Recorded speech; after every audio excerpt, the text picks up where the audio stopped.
Hi, I'm John Marks. I started my career with General Electric Consulting and began in the process movement around Six Sigma. I went from there to found the Open Systems Group, and I became an Agile and DevOps specialist with Red Hat. Now that I'm with Linux Academy, I'm helping find emerging talent to deal with emerging technology. Chances are you're that talent. To emerge means you come from behind and move yourself into a more prominent position. It's my prayer that what we do at Linux Academy helps you do just that and move to the front of the class. Hello everyone, John Marks here with Linux Academy.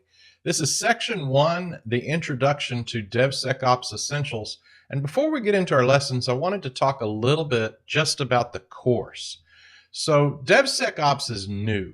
Gartner published its first report on DevSecOps about May 2016. This illustration that you see here is what they use to explain the overall process. Stakeholders of the Agile and DevOps movements are passionate about change.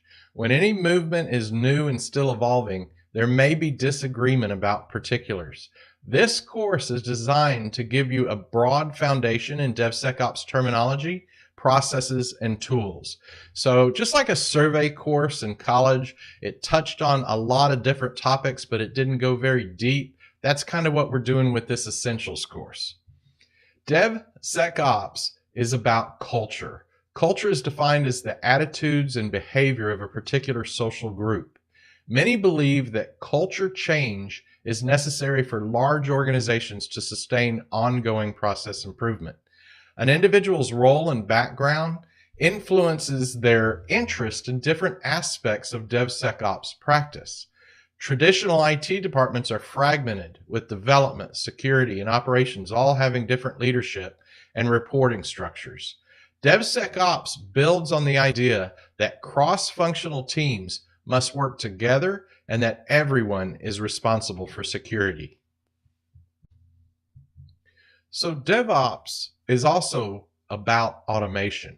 Process experts and coaches often say that DevOps is not about tooling. They want to emphasize the mentoring and coaching about the process itself.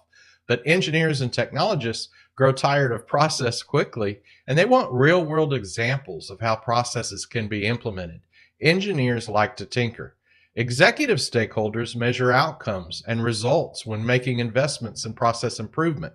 So to achieve the goal of DevOps, quality software must be developed and deployed faster. The automate everything mantra of the DevOps movement is central to DevSecOps as well. So let's look at the automation for a minute. What does it include? Software version control, continuous integration servers, continuous testing automation, configuration management and deployment, continuous monitoring, containerization, container orchestration. So that's a pretty long list. Before I go to the next slide, I want to go over to this illustration real quick. So over here on the right, we've got plan, code, build, test. That's been development and QA. Then we come through this integration step and we go to deploy, operate, and monitor. That's been the operations team traditionally. So then after we've monitored, we iterate back to the plan, code, build, test, and it starts all over again. It's a continuous infinity loop, if you will. So this diagram shows you how we've applied tooling in this course, and what we really want to do is go in and out of process tooling. So we want to teach and be faithful to the way that the process is going to achieve cultural change within our siloed organizations, but we use the tooling as a backdrop to ground the understanding of the process. And so in this short course, we'll cover GitHub, Docker, OpenShift, Jenkins. We'll use OWASP, open source community versions of tooling to do a dependency check. Later, when we're doing monitoring, we'll use the Z attack proxy software from OWASP. We use Nexus for staging, a Nexus repository. We're using a software as a service deployment tool called Deploy Hub. We show you a little bit about Ansible for configuration management. And then when we get into monitoring, we aggregate some logs into Elasticsearch and use a Kibana dashboard. So that's a lot for a 4-hour course, and it's a lot for an essentials course for beginners. Now, if you are a beginner, you're going to have a vocabulary and an understanding that is new and hopefully fairly thorough in terms of its end-to-end understanding of DevSecOps. Now, if you're experienced and you're coming into this course to kind of brush up, then there's going to be little pockets of intrigue. Just remember, we deal with the what and we discuss the why of DevSecOps. We don't do a lot of the how. But fortunately, there are courses within Linux Academy that cover most of this tooling very deep, and even certification level courses for this tooling if you want to go further in your study. So let's talk about those executive stakeholders. What are they looking for out of DevSecOps? Deployment frequency. They want fast and frequent releases. They want to reduce lead time. We used to call that a code to cache cycle. From the time you can imagine a feature in software until there was actual revenue or cost savings associated with its use in production. Shorten that cycle. Detection of threats, vulnerabilities, and malware is absolutely critical. Not emphasizing security enough in DevOps automation is what's brought about this emphasis on security. And it's because a lot of organizations, as they tried to speed deployments, were skipping some vital steps. And they didn't have enough automation to ensure the security aspect of the governance of these systems. The mean time to repair and remediation is critical. Once you've deployed something, you may have to roll it back. You may have to go and refactor it and redeploy it. You have to practice hygiene. So repair and remediation is when this flows back, sometimes all the way back to development in some cases. Efficiency of rollback and recovery is key. So if we deploy a release and then we find there's a breach or vulnerability that has to be patched, we need to be able to back off to a prior release if the release of the newer release is what caused the problem. Automated rollback fits within configuration management and is discussed when we go over Ansible. So the diagram you see behind me now is the diagram we'll be using for most of our course, and our next video goes into this in detail. So mark this video as complete and we'll proceed to the next lesson. Hi everyone, John Marks here with Linux Academy, and welcome to our first lesson in DevSecOps Essentials. We're going to talk about the overall DevSecOps process and what is DevSecOps.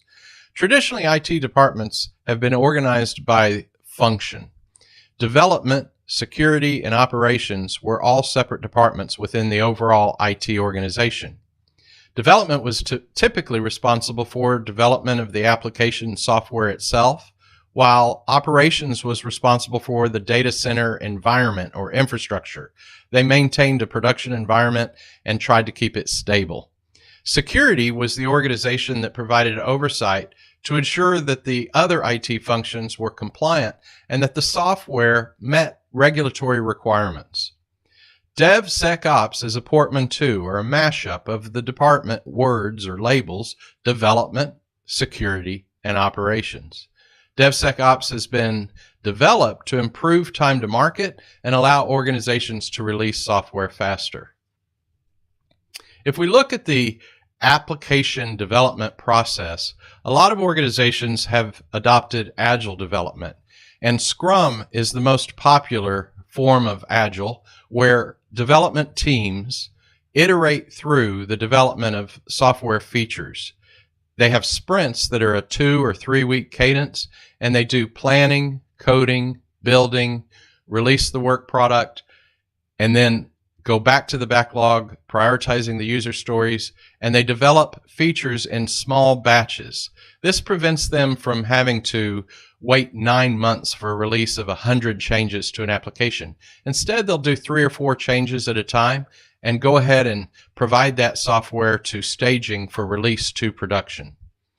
Teams also practice Kaizen, or continuous improvement. That's the idea that as they release these new features, they have feedback loops or learnings that allows them to modify the software over time. The work product that's produced out of each sprint is known as a potentially shippable increment. It's released to a staging area where quality assurance can perform tests against the software to make sure that it's actually ready for production and that it adheres to specification. Agile teams can develop applications faster, and often they aren't pushed to production because of bottlenecks in the release process. Operations teams can streamline their processes to increase the frequency of release. This helps Agile teams receive feedback from customers in a timely manner so they can use it to improve the applications. Operations teams can iterate through release deployments to mimic the iteration cadence of the development team. So if you look at the overall process, the idea is that this release would then be dealt with by the QA and security organization. It would go through an automated deployment into production. You'd get customer feedback. If that customer feedback warranted continued enhancements and changes to the application, then those KPIs or key performance indicators would be sent back to the development organization so that they can do further planning, define features for their Agile backlogs, and iterate through another release of the software. Some organizations would use this as a CICD pipeline, which stands for continuous integration and continuous delivery, and they would use it to release not only several times a month, but some organizations have developed such a cadence that they can release several times a day. Release management is the process of coordinating the deployment of finished applications as they are pushed into production. Staging is that area where the sub-releases are tested prior to release to the customer. In highly regulated industry, there are a lot of approvals that are required for the code before it's released into production. Governance, risk management, auditing, and compliance all have to change the way they approve software to achieve this fast and frequent release cadence. Automation is necessary for even these approvals that are part of the release gating. Many vendors have developed open source projects that have provided continuous deployment, but they also provide for release gating and faster ways for these different individuals within organizations to sign off on the release of software. To comply with security or governance requirements, that oversight that was sometimes an afterthought has to be fully integrated into the DevSecOps process. By involving security personnel in the automation, they can ensure that they achieve better throughput for the checkpoints and approvals that are necessary.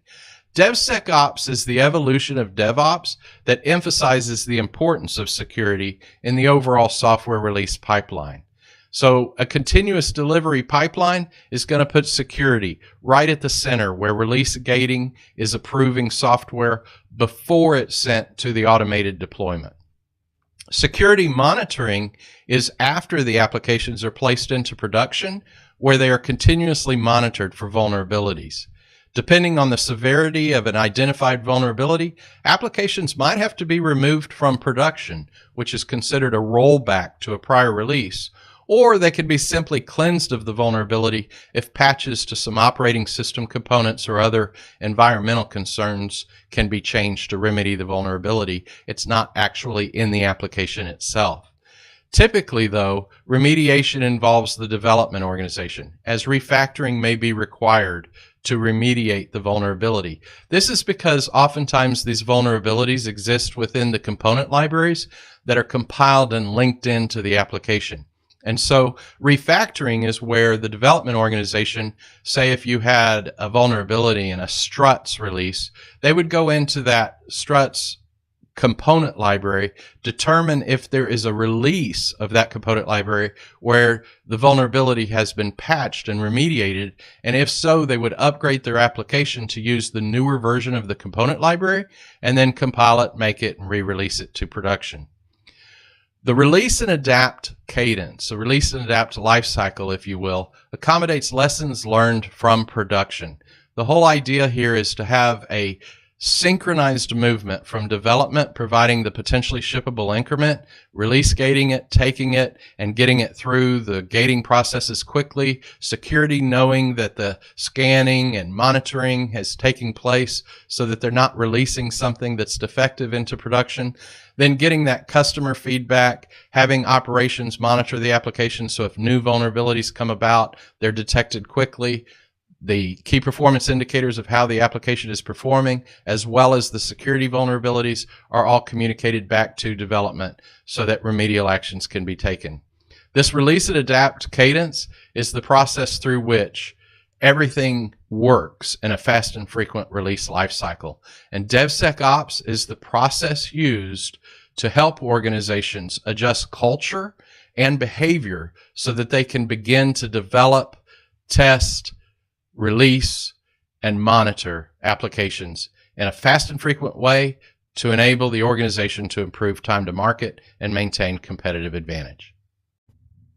Hello everyone, John Marks with Linux Academy, and this is lesson 2 of our introduction to DevSecOps.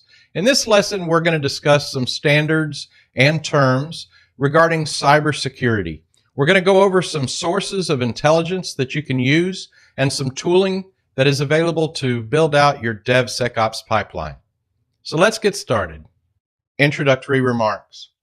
Cybersecurity is a vast field of study, and professionals in this field have a lot of certifications. Many of them have many years of experience. This section is not intended to be a comprehensive overview of the cybersecurity resources available to you.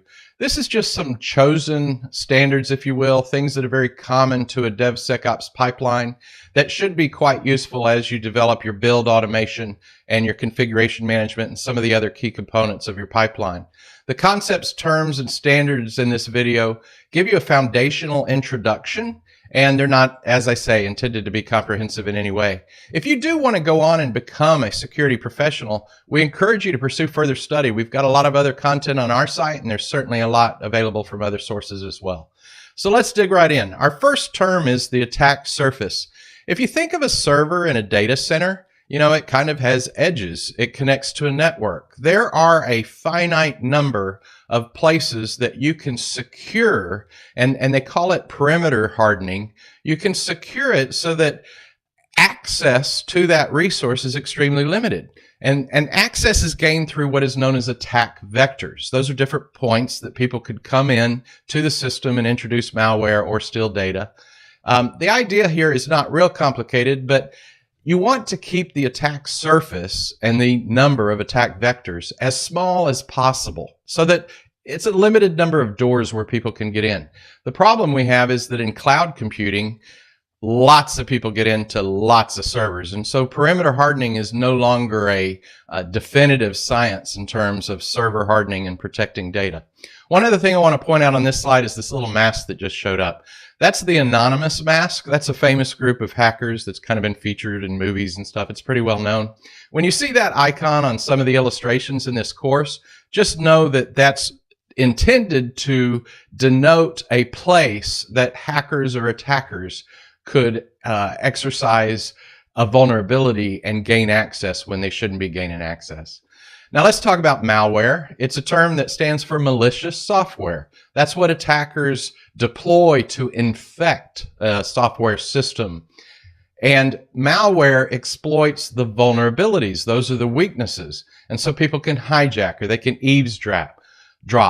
Legitimate software like a browser or web application plugins are things that are oftentimes infected with malware. They become a vulnerability and they have to be remediated. Another symbol that you're going to see in our diagrams is this little red bug. That's intended to denote malware. And in most cases, when we're discussing it, we're showing you places that you don't want malware to exist, obviously. A vulnerability is a weakness in the system where malware can be introduced.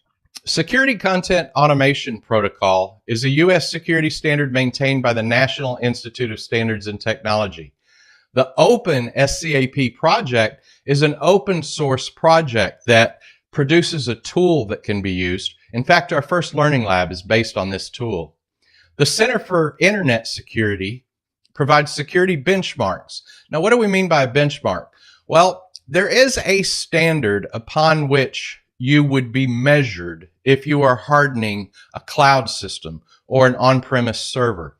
So the Center for Internet Security produces manuals or booklets, And they list all of the best practices, all of the things that you want to look at to be able to harden that environment and protect that environment. It's sort of a cookbook, if you will, for security for different software tooling, programs, databases, etc. The guidance in these configurations become a framework upon which security professionals use to make sure they're not missing anything. We're going to talk about, in this course, Docker and hardening containers. And so we use the Center for Internet Security, and we're using their Docker Community Edition benchmark. Benchmarks are automated and become downloadable tools you can use in your pipeline.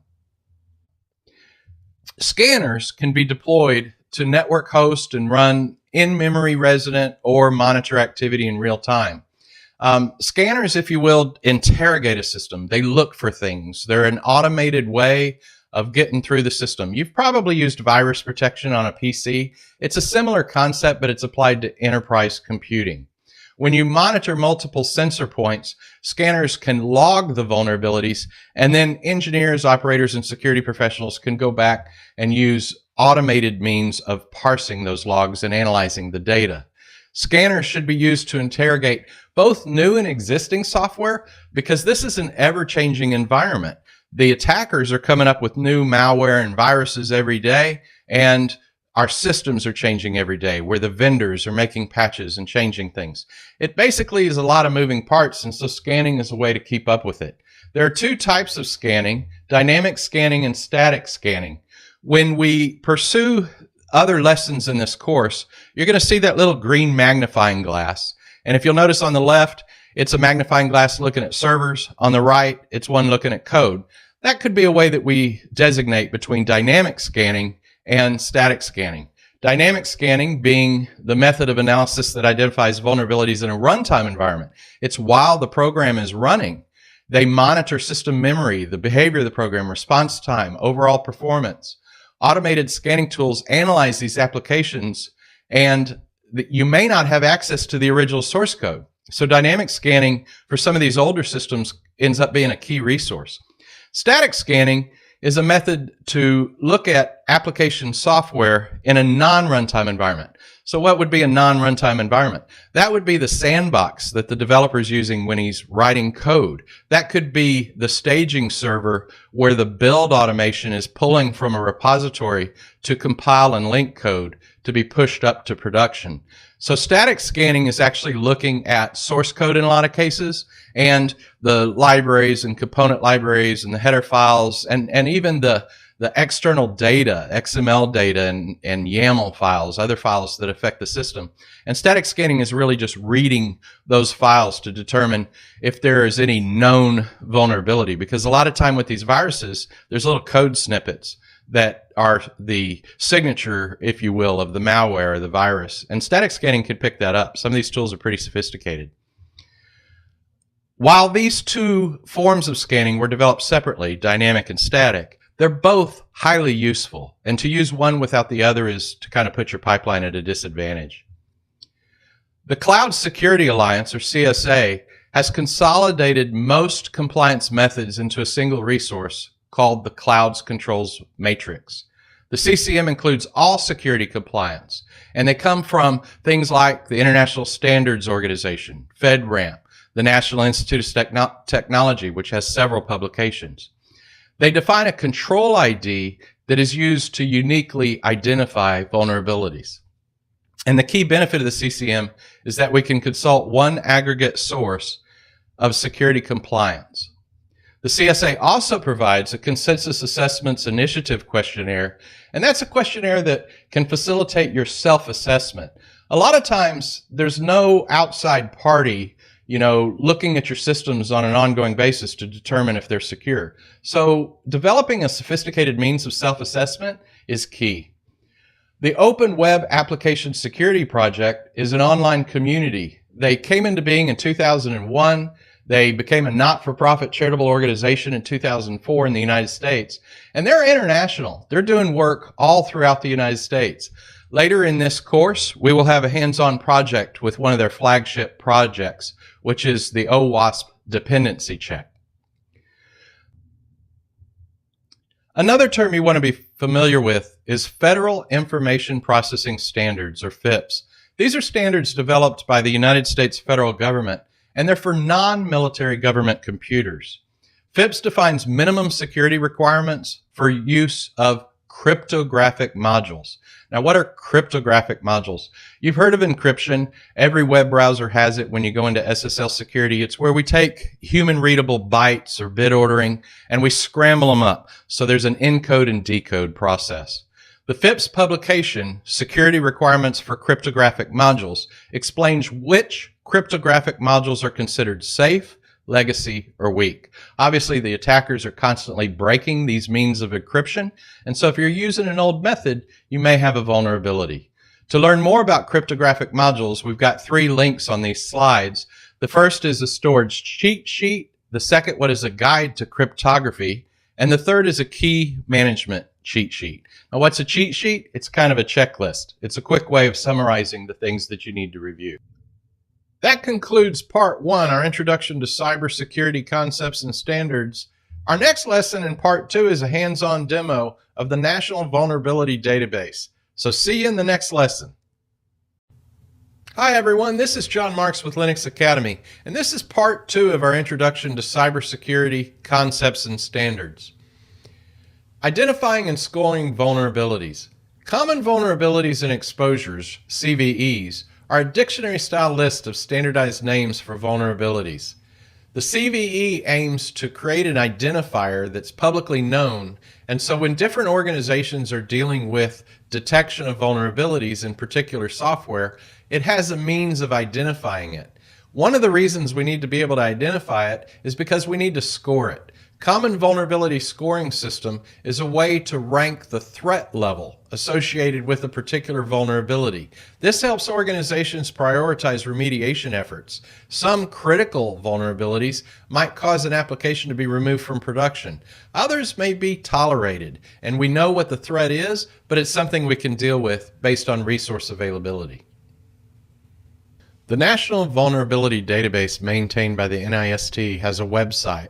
And we can go into that website and type in a particular software program or keyword. Let's use struts as an example.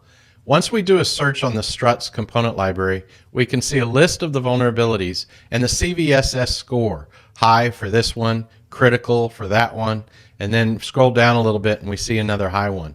There's over 78 vulnerabilities for the particular struts libraries that are used in Java applications. It's very widely used, but it contains a lot of known vulnerabilities. So with 78 vulnerabilities in one component library, it's necessary to combine the intelligence within the National Vulnerability Database for the dozens, if not hundreds, of component libraries a particular application may use.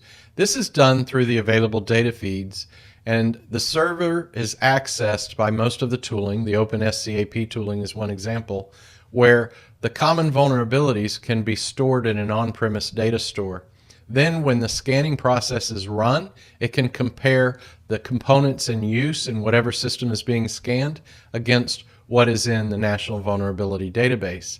Logs and reports are produced for known vulnerabilities, their severity is reported, and oftentimes automated tools are used so that security policy can be implemented, and if the score of a detected vulnerability is above a certain level, then it will provide whatever type of remediation communication back to the development organization or to engineering so that refactoring or patching can take place.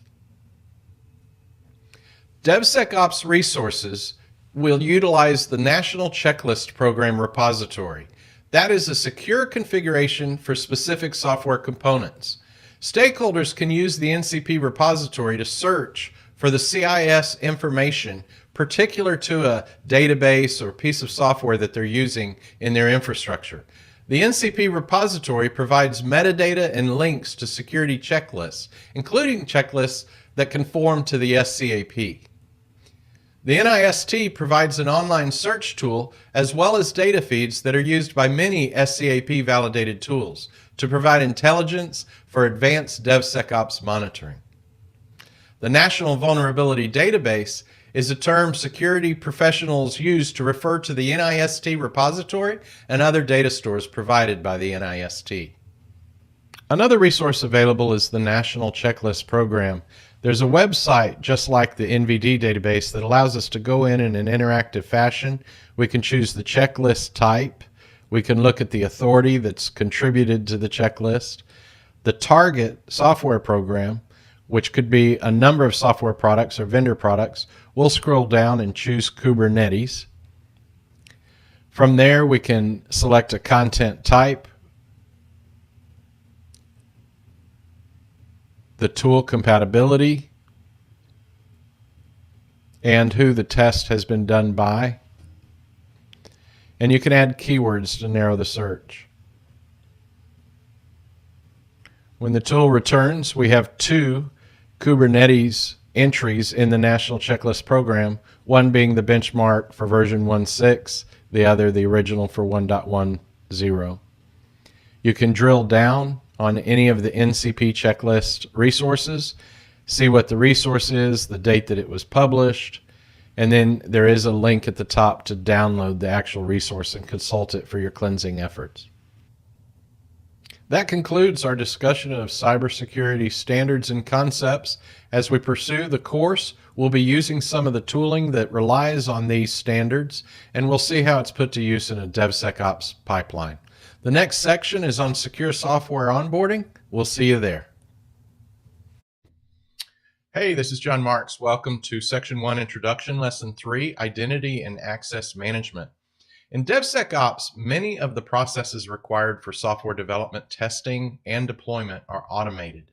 Security checks should be implemented for each server and tool to reduce the number of possible attack vectors and prevent malfeasance. Security practices are different for every team and every system, but there are three main categories: server hardening, application hardening, and identity and access management. So if we think about the DevSecOps pipeline flow, we're going to go from the left, development, through QA test, staging, and eventually into production. All of the tooling and all of the platforms at every phase in that pipeline have to be hardened. Identity and access management is a fundamental concept in that hardening. Identity and access management is the process of granting or restricting access to computing resources for individual users, groups, or systems.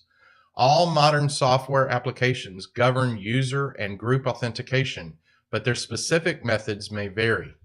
Systems that access applications through APIs, application program interfaces, also have frameworks for managing access to those applications. To harden servers and applications in a DevSecOps pipeline, teams have to implement security practices based on the particular tooling being used. Over here on the right of this slide is sort of the components or the role that identity and access management plays. The authentication of an end user to a system or even a system through an API is important to the overall security of the information and assets that are in that system. Authorization is the role it plays in granting that access. User management, including the usernames used by a system to a system, are part of access management. And a credentials repository is key, a source of truth for who these usernames are, the passwords, the tokens, the keys, the other things that are part of the overall security infrastructure. Server hardening is the practice of enhancing each server's security. Teams can consult benchmarks from the Center for Internet Security, CIS, and applications such as the Open SCAP project to review possible server vulnerabilities and determine what steps to take to mitigate risks. A server must be hardened before the applications and tooling hosted on the server can be secured. So let's talk about the overall pipeline. These tools are going to be an end-to-end automated approach to take an application from the time it's developed and compiled through testing and into production.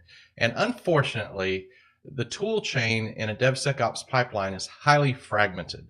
The systems interface with one another, but it's definitely not one system. So as you go through this course and you consider all of these different tooling components, just remember that each and every one has to be hardened and maintained for the overall pipeline to be secure.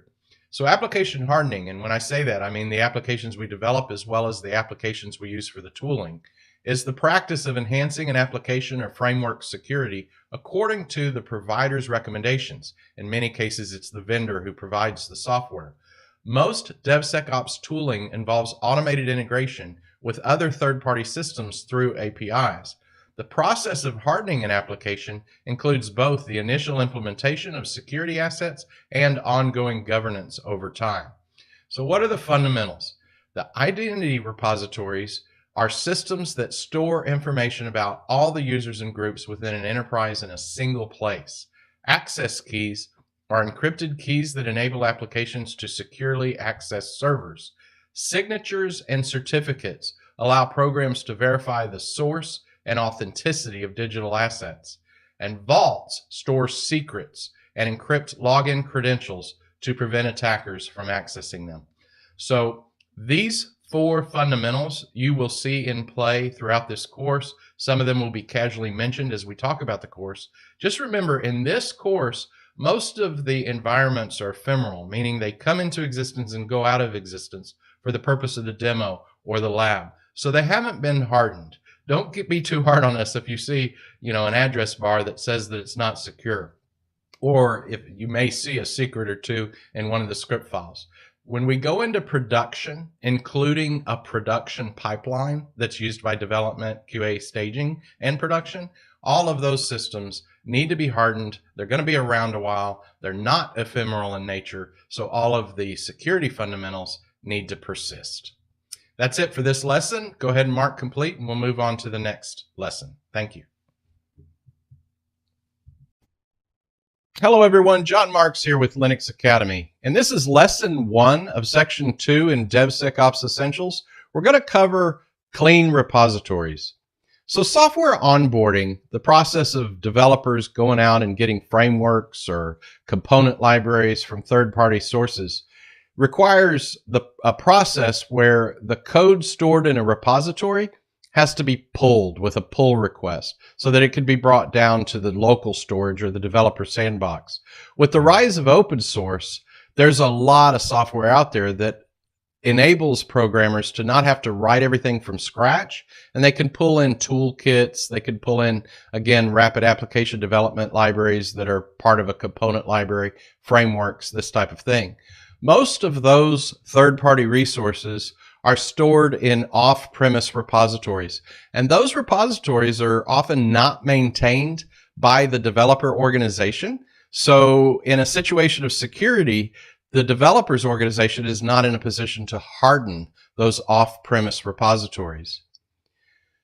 Attack vectors are often exploited in public systems. Earlier in our introductory videos, we talked about this anonymous symbol, which is the hacker group Anonymous.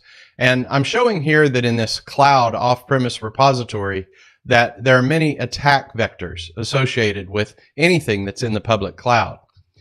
Since the systems are not on-premise, they must be hardened and maintained by the organizations that provide the third-party repository. Highly regulated industries like banks, healthcare organizations, they require a level of security that oftentimes exceeds that of whomever is maintaining the off-premise repository.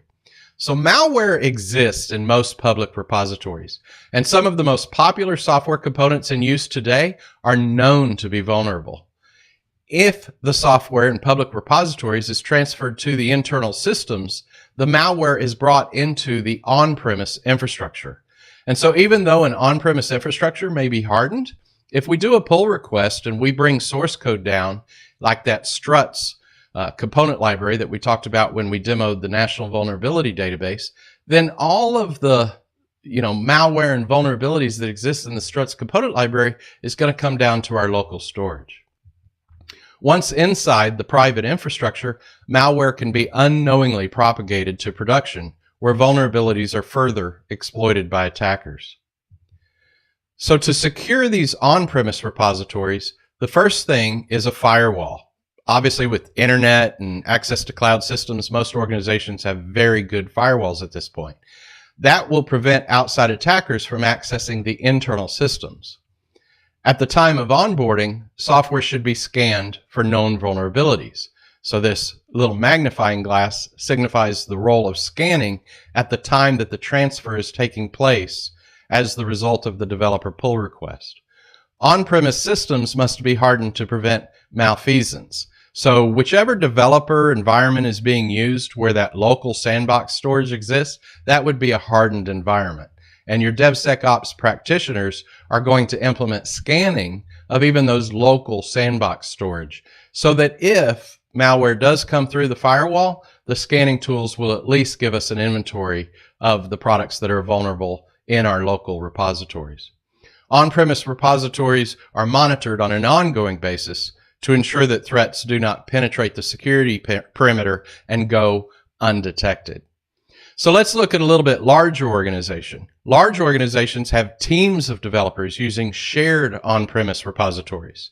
So in this case, you're still transferring the outside component libraries and the third-party software to on-premise repositories, but it's typically done for a shared repository, and oftentimes engineering or architecture at that point is doing it in advance of the developer's need of the third-party components. Scanning still set up at the transfer of the firewall, scanning still set up on the on-premise repositories.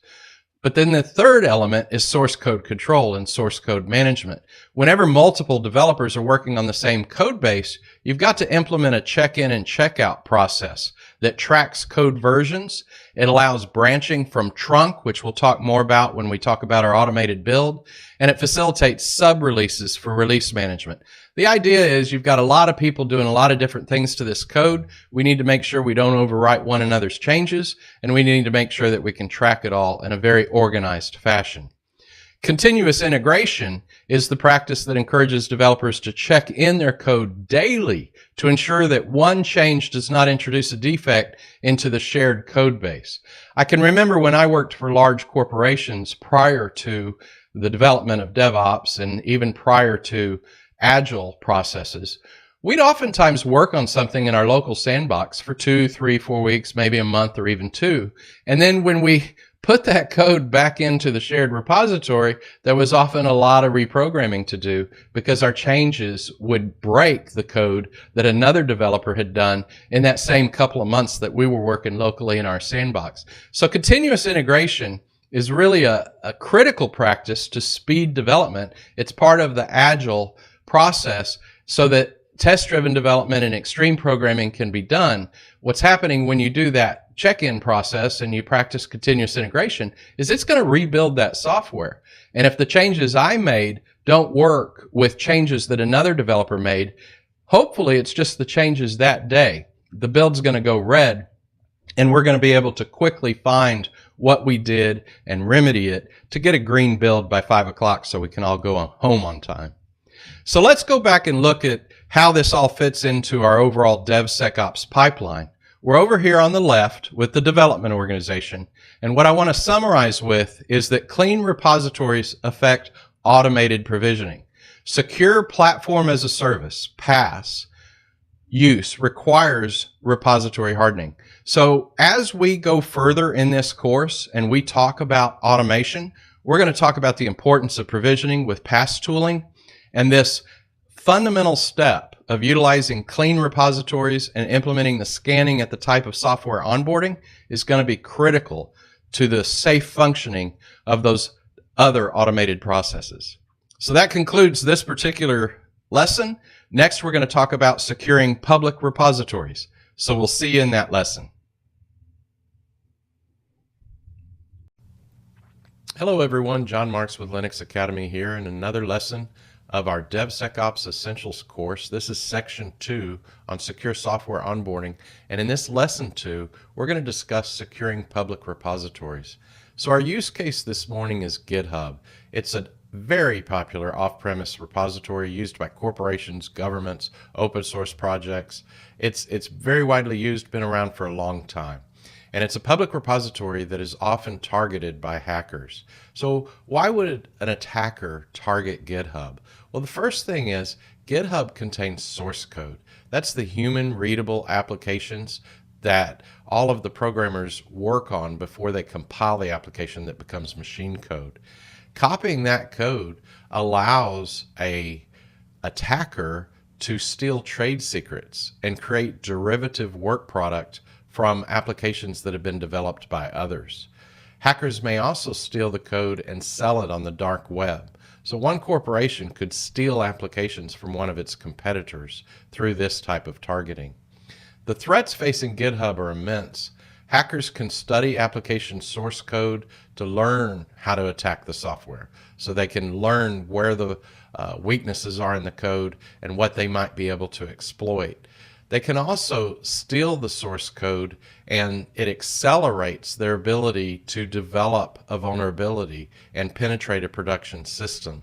Oftentimes, using the human readable code is much faster than trying to develop an exploit when you're using the production code, the binaries that are running in production. They can also build the source code in their own lab and run it to test attacks against it. And they can refine their attacks to improve them over time before they release them for the actual malware and attack that they want to do against production systems. Now, when you think about this, you may think it's not such a big deal, but I want you to consider something. State-sponsored cyber terrorism is at an all-time high, and global corporate espionage is also at an all-time high. There's not a day that goes by that you don't watch the news and hear something about data breaches or data being stolen. Our voting systems in the United States are being hacked into, and you have corporations in third world countries, in countries like China, where they have abuses of property rights, and they're using software to gain all kinds of intellectual property. It's not just about stealing the software, it's about accessing systems so they can steal the data. And when you think about how much we as practitioners of DevSecOps need to invest in this, just consider the fact that there are whole rooms full of programmers that work full time going against these GitHub repositories, trying to find ways to profit from their hacking and their expertise in cyber terrorism. So let's look at login and authentication. A lot of times in old source code, programmers can inadvertently put login credentials into the application. Now, what do I mean by that? When an application needs access to a database, for example, oftentimes that database requires a username and a password to give that access. So I personally have seen a number of programs in PHP, Python, and even Java where the username and the password was embedded in the source code itself.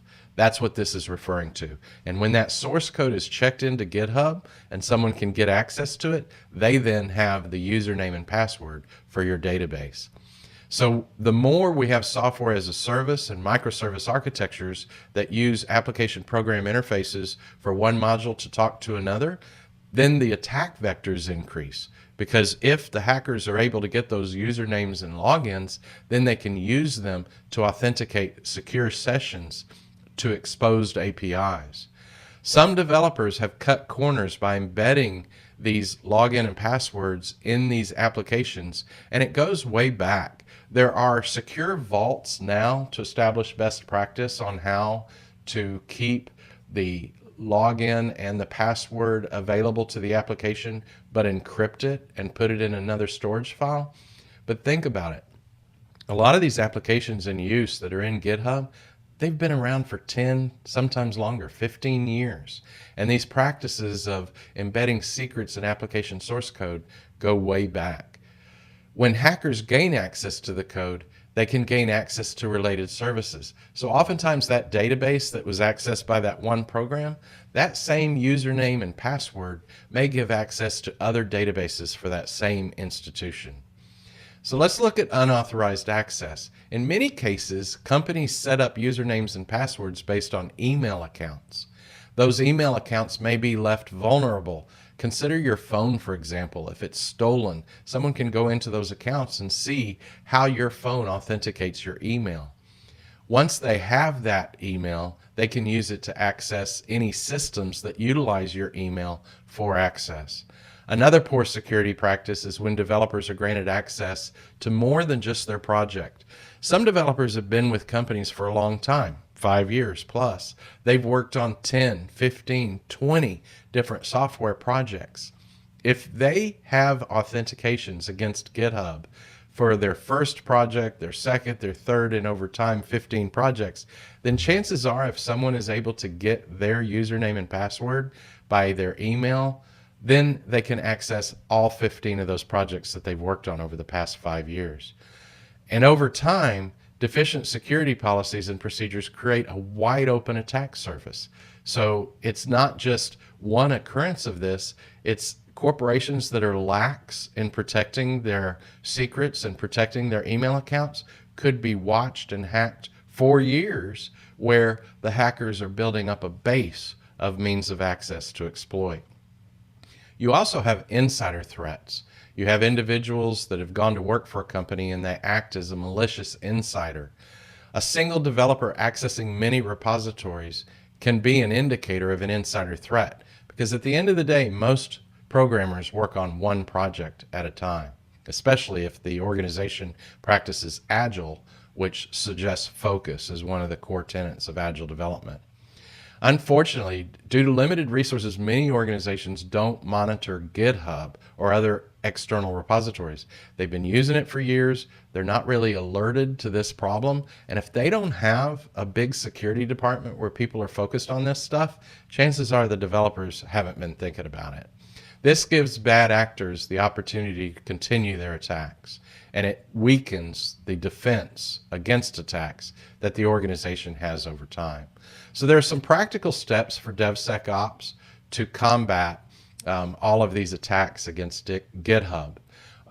The first is threat monitoring. DevSecOps practitioners can take practical steps to tighten security with regard to these public repositories such as GitHub. The first thing is to clean up login credentials. Developers should be careful with their GitHub login credentials. It's best to limit access to only those developers who are involved in a given project at a given time. And when developers leave a project, their credentials should be revoked. So in a lot of these GitHub systems, you not only have logins for the existing employees, but because no one has pruned the authentication for the GitHub repository, you have logins from people who are no longer working for the corporation. This is an example of what happens when you don't have people focused on security practice. So to maintain and administer the repository, you need to remember that the software behind GitHub was developed a long time ago. It was originally developed by the community that was working on the Linux kernel, an open source community. Both Git and GitHub are widely used for open source projects. And some developers, particularly those that commit to open source projects, have authentication on GitHub on a whole variety of projects. Now, why is that? Well, you think of a corporation using GitHub for one project, they may have 5, 10 employees working on that project at a time. But in some cases, these open source projects involve a community, and they may have 30, 50, 100 developers all over the world that are working on that particular project. Now, there are practices for securing open source projects, and that involves the project administrator making sure that commits are not made by unauthorized users. Oftentimes they have staging areas before the changes to the open source code are actually committed to trunk. They're typically branches until they're committed. So there's a lot of practices to prevent the vulnerabilities. I think my point here is that it requires effort, and that we need to not be asleep at the wheel. We need to recognize that these practices are necessary because we've been using GitHub for years and we haven't been as vigilant as we need to be. DevSecOps best practice requires that your organization's GitHub configuration be maintained and administered. And if this is a large organization with hundreds of programmers, then this can be a full-time job, sometimes a job for more than one full-time person. Consider an organization like CICD. It's my understanding that they have over 60,000 application developers worldwide. So if those developers are involved with the use of public repositories, it's a big job to secure those public repositories.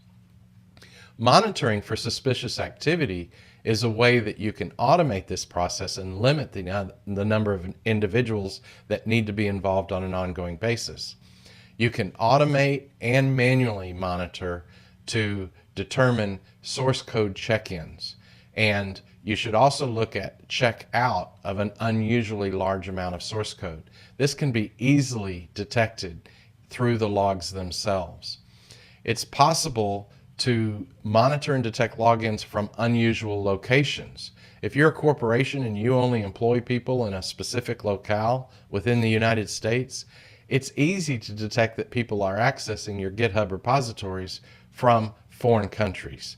And when you detect that in these logs, you can use the information to fire off to a dashboard as an early warning of potential attack. You aggregate and analyze these logs so they can be downloaded on a regular basis, and you have tools for parsing them. What is parsing?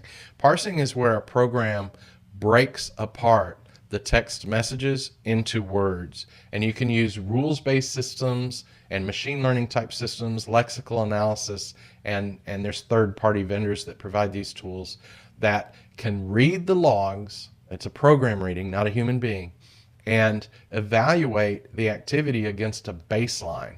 So obviously people are using GitHub every day. What the log reports every day becomes a baseline, and then when you see access from others, either a big number of checkouts or a lot of check-ins, then those spikes in activity can be what is reported to the dashboard. These practices can be automated so that constant vigilance is performed. When unusual activity is detected, it can be reported through early warning systems and dashboards, even email. So public repositories must be maintained to ensure that platform as a service provisioning does not spread malware onboarded from external repositories. So this whole section we have about software onboarding, it's leading to the use of automated tools that will be accessing these external repositories.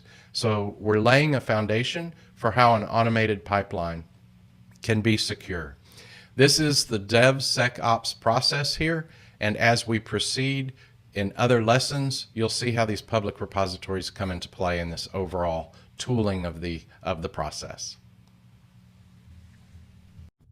Hi everyone, John Marks here with Linux Academy. And this is lesson 3 of section 2 in DevSecOps Essentials. We're going to talk about secure containerization. Containers are specially formatted files that contain executable programs, modules, component libraries, and they're used to isolate an application from other applications. Containers help ensure that versions of the libraries within a container do not mandate patching or upgrading of another library. So let me explain that for a minute. Back in the days of bare metal and virtualization, if I wrote an application that, say, depended on an Oracle ODBC driver, and someone else wrote another application that depended on an ODBC driver, and those two applications ran on the same server, either the bare metal server or a virtual server, then that library that supported ODBC on Oracle had to be the same version. And if I upgraded, let's say Oracle came out with a new release of their ODBC driver and I wanted to take advantage of some new feature, if I upgraded my application and then redeployed it to that same server, it would require that the library on the server be upgraded to accommodate the new release of that ODBC driver for my application. Well, sometimes when they weren't backward compatible, that would break the other application. And that's because the applications were not isolated. What then happened within virtualization is the operations teams would start to put my application in a different virtual server than this other application that had been developed by someone else. And that led to server sprawl. That's where we ended up with a lot of different virtualized servers. When I go over the architecture of containers versus virtualization, some of this will become more clear. In virtual environments, the libraries or dependencies of an application were shared, like I've explained, with all of the applications in that same environment. While there are many container engines to choose from, the use case that we're going to use for this lesson is Docker.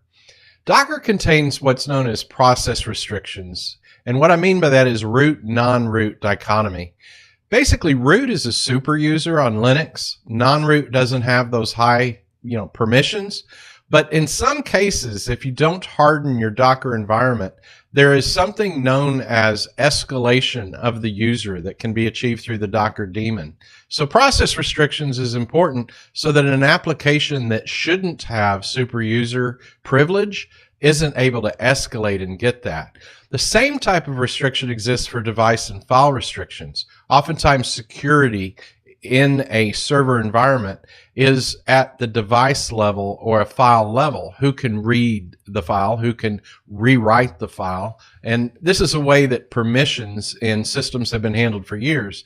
Well, in containers, those types of device and file restrictions are supported at the container level through what's known as resource control groups or C groups. This is a feature that's been available in Linux for a very long time, but it's really been exploited by Docker to create an ease of use that's unprecedented. The last point I want to make is that container images are ephemeral. That means that they come and they go, and there's many different images. When you commit changes, it's important to track and audit revisions made. That audit trail is key to providing information to maintain compliance. It also allows for a fast and easy rollback to a previous version if malware vulnerability at that level of severity is detected, or if the application just doesn't perform well. In lesson 2, we talked about GitHub, which is a public repository for source code. Now let's talk about Docker Hub. Docker Hub is the world's largest public repository of container images with an array of content sources, including community developers, open source projects, and independent software vendors.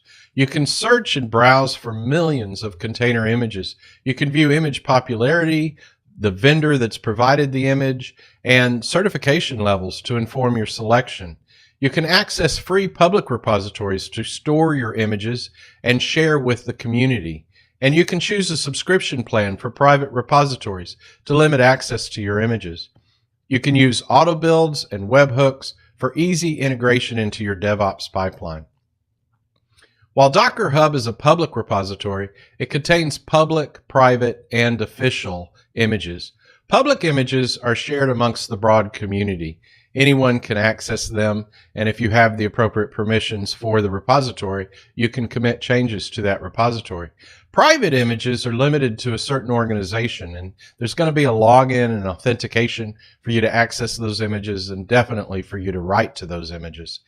Official repositories are certified repositories often used by independent software vendors such as Canonical, Oracle, Red Hat, or others, and where they release software product into the Docker Hub so that it can be consumed within containers. It really eases the whole process of downloading, installing, and running software. So let's look a minute at virtual machines. If you consider how the physical host was configured with virtualization, obviously VMware being a very common virtualization server that's used, there's the host operating system, let's say in this case Linux. There's a hypervisor, which could be a number of hypervisors depending on the hardware vendor. And you had a guest operating system, which could be Windows or Linux, even though the host operating system might have been Linux. Now, underneath the guest operating system, you would have the bins and libraries installed similar to the way you would configure the operating system on a bare metal server.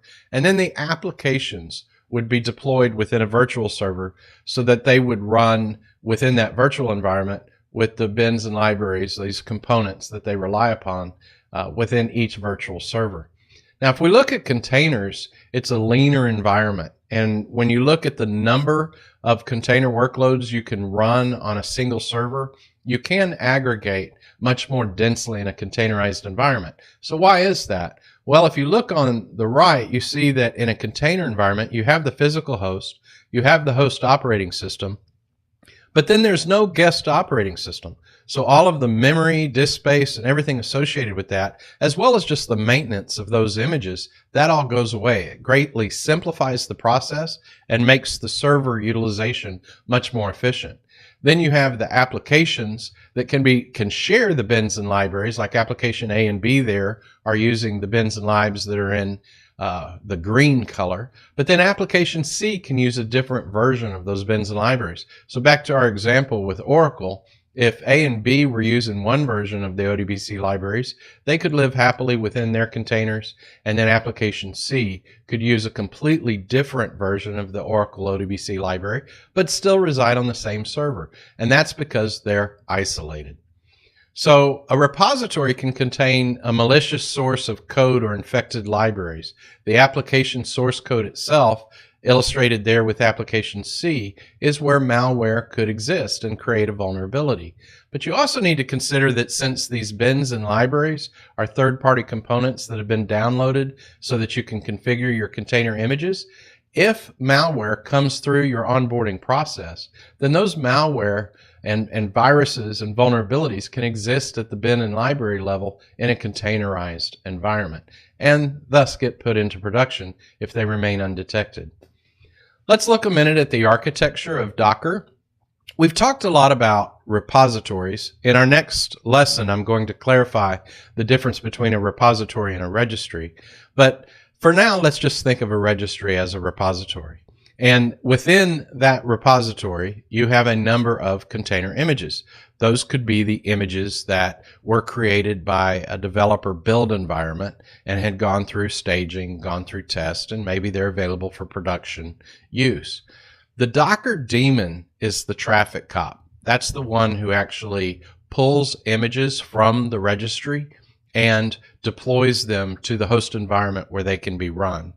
The daemon is also the one that supports the Docker client's ability to pull a container and to re-image the container. So when we talk about our automated build environments, we're going to talk a lot about the Docker client and the various Docker commands that can be run that are processed by the daemon.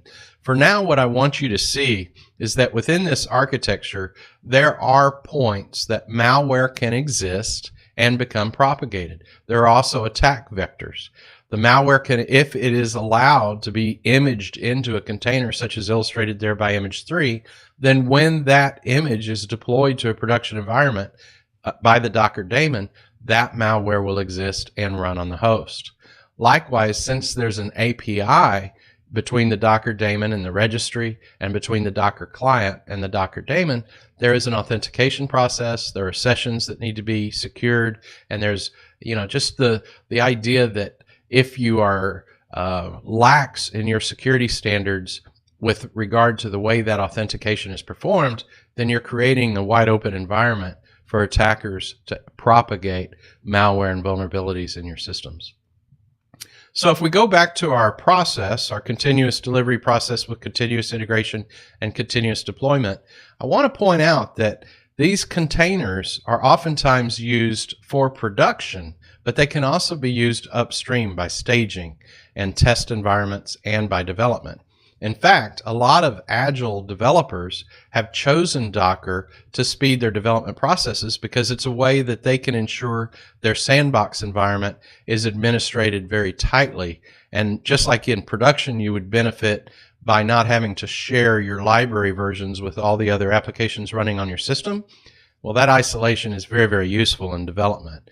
And then for development to promote a workload through test and staging, it's extremely important that all things be the same, because in the old days when all these environments were configured separately, if different versions of the support libraries were in QA than what were used by the developer in development, it might work great on the developer's workstation, but when they send it to QA may have all kinds of defects, and they weren't really related to the way the application was written. They were related to the supporting bins and libraries that are supporting the application. So containers let you ensure the consistency of the execution environment and then promote that consistent environment from development through tests, through staging, and eventually into production. So that includes this lesson. Stay tuned for a lot more on containerization and automating your DevOps pipeline. In our next lesson, we're going to talk about trusted registries or trusted repositories, specifically the Docker trusted registries. We'll see you there. Hello everyone, John Marks with Linux Academy, and this is another lesson in our DevSecOps Essentials course, Section 2 regarding secure software onboarding, and this is Lesson 4. We're going to talk about Docker trusted registries. So trusted registries are secure managed repositories. This term registry and repository is sometimes used interchangeably. It doesn't have to be complicated.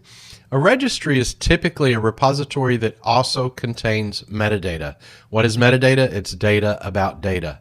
And as we talk about trusted content, we're going to realize a digital signature is the key thing that is allowing us to secure content in these trusted registries. And so that metadata is important for us to be able to identify the content. A registry is the data store that contains the metadata, and a repository contains the actual content of interest. In this case, most likely container images. Trusted registries use a digital signature to indicate which content in the repository is safe. Software publishers digitally sign their content when it is published. Developers can use systems that verify digital signatures prior to downloading the content. So we're talking about software onboarding. We can actually implement policies in our tooling that only will download content that is trusted and digitally signed. So let's look at the Docker Trusted Repository. This is a software product that we can set up in on-premise or in a cloud setting, and it's going to maintain images of Docker containers for us, and it's going to assign metadata to each container so that it can be identified at the time that we pull it. So the publisher is the one that pushes the content to the repository, and it stamps it or signs it sort of like with a license plate, so it can be uniquely identified the same way your car is. And so we know that container image contains particular content, and it's been signed by the publisher. Now, this affects our DevSecOps pipeline in very significant ways because we're pulling these images at all phases of the software development and deployment process. Now, it's important to realize that DevOps, DevSecOps especially, is after what's known as infrastructure as code. What that means is instead of having lots of pre-packaged complex programs sitting around, golden images, if you will, similar to what we did in the days of virtualization, we instead build container images layer by layer. And the intent is to build those images at the time they are deployed. This allows us to practice hygiene, which ensures that as we build container images, we're building them with the current version of all the bins, libraries, and application components that go in the container. So obviously development is using this throughout the development period. QA is going to pull those images and build them out at the time of test. They're going to be staged for production, for further testing and certification, and eventually pushed into production. By using containers and by using a trusted repository, we can ensure that at no point in that process is there an attack vector or an opportunity for malware to be introduced because of unprotected repositories. Image signing and vulnerability scanning allows operations teams to protect the contents of the containers. Metadata contains information about the author, the bill of materials, in other words, what software is included in the container, and whether or not there is a critical vulnerability. Scanning would identify whether there is a vulnerability, and as we've mentioned before, some vulnerabilities are tolerated because we can't cleanse all of them. That can help us ensure that the container is safe. And while we may have known vulnerabilities, we would still deploy the application if the severity level fits within our security policy guidelines. Automated insights enable organizations to meet compliance requirements and prevent security breaches. Policy-based image promotion. What do we mean by promotion? We mean pushing from the lower environments of development and test and staging to the upper environments, staging and production. So that policy-based image promotion accelerates the DevSecOps pipeline by providing the data needed for the program to make the decision whether or not the content meets our policies. So this is a significant capability in our automation, and it's a program that's reading the metadata, not a human being. The gating process can be configured to require images that pass our security scans. Policy-driven automation improves scale and speed. So large organizations that are doing fast and frequent releases, it's one thing to go from releasing software once every 3 months to once every month and maybe even once a week, once a day, several times a day. But there are leading organizations that have thousands of applications that are being released dozens of times a day. And so you can see how DevSecOps automation is a fundamental capability that is required to be able to quickly release changes to applications in a rapid way. So this is all about scale, and it's all about automation. A lot of people have said the mantra of DevOps is automate everything. So these trusted registries is key to adding security to that automation. Docker provides a software product called Docker Notary, and it allows us to publish content to a Docker trusted registry, sign that content, and manage the entire process. The clients pull the metadata from one or more Notary servers or services. Some Notary clients also push metadata to one or more Notary services.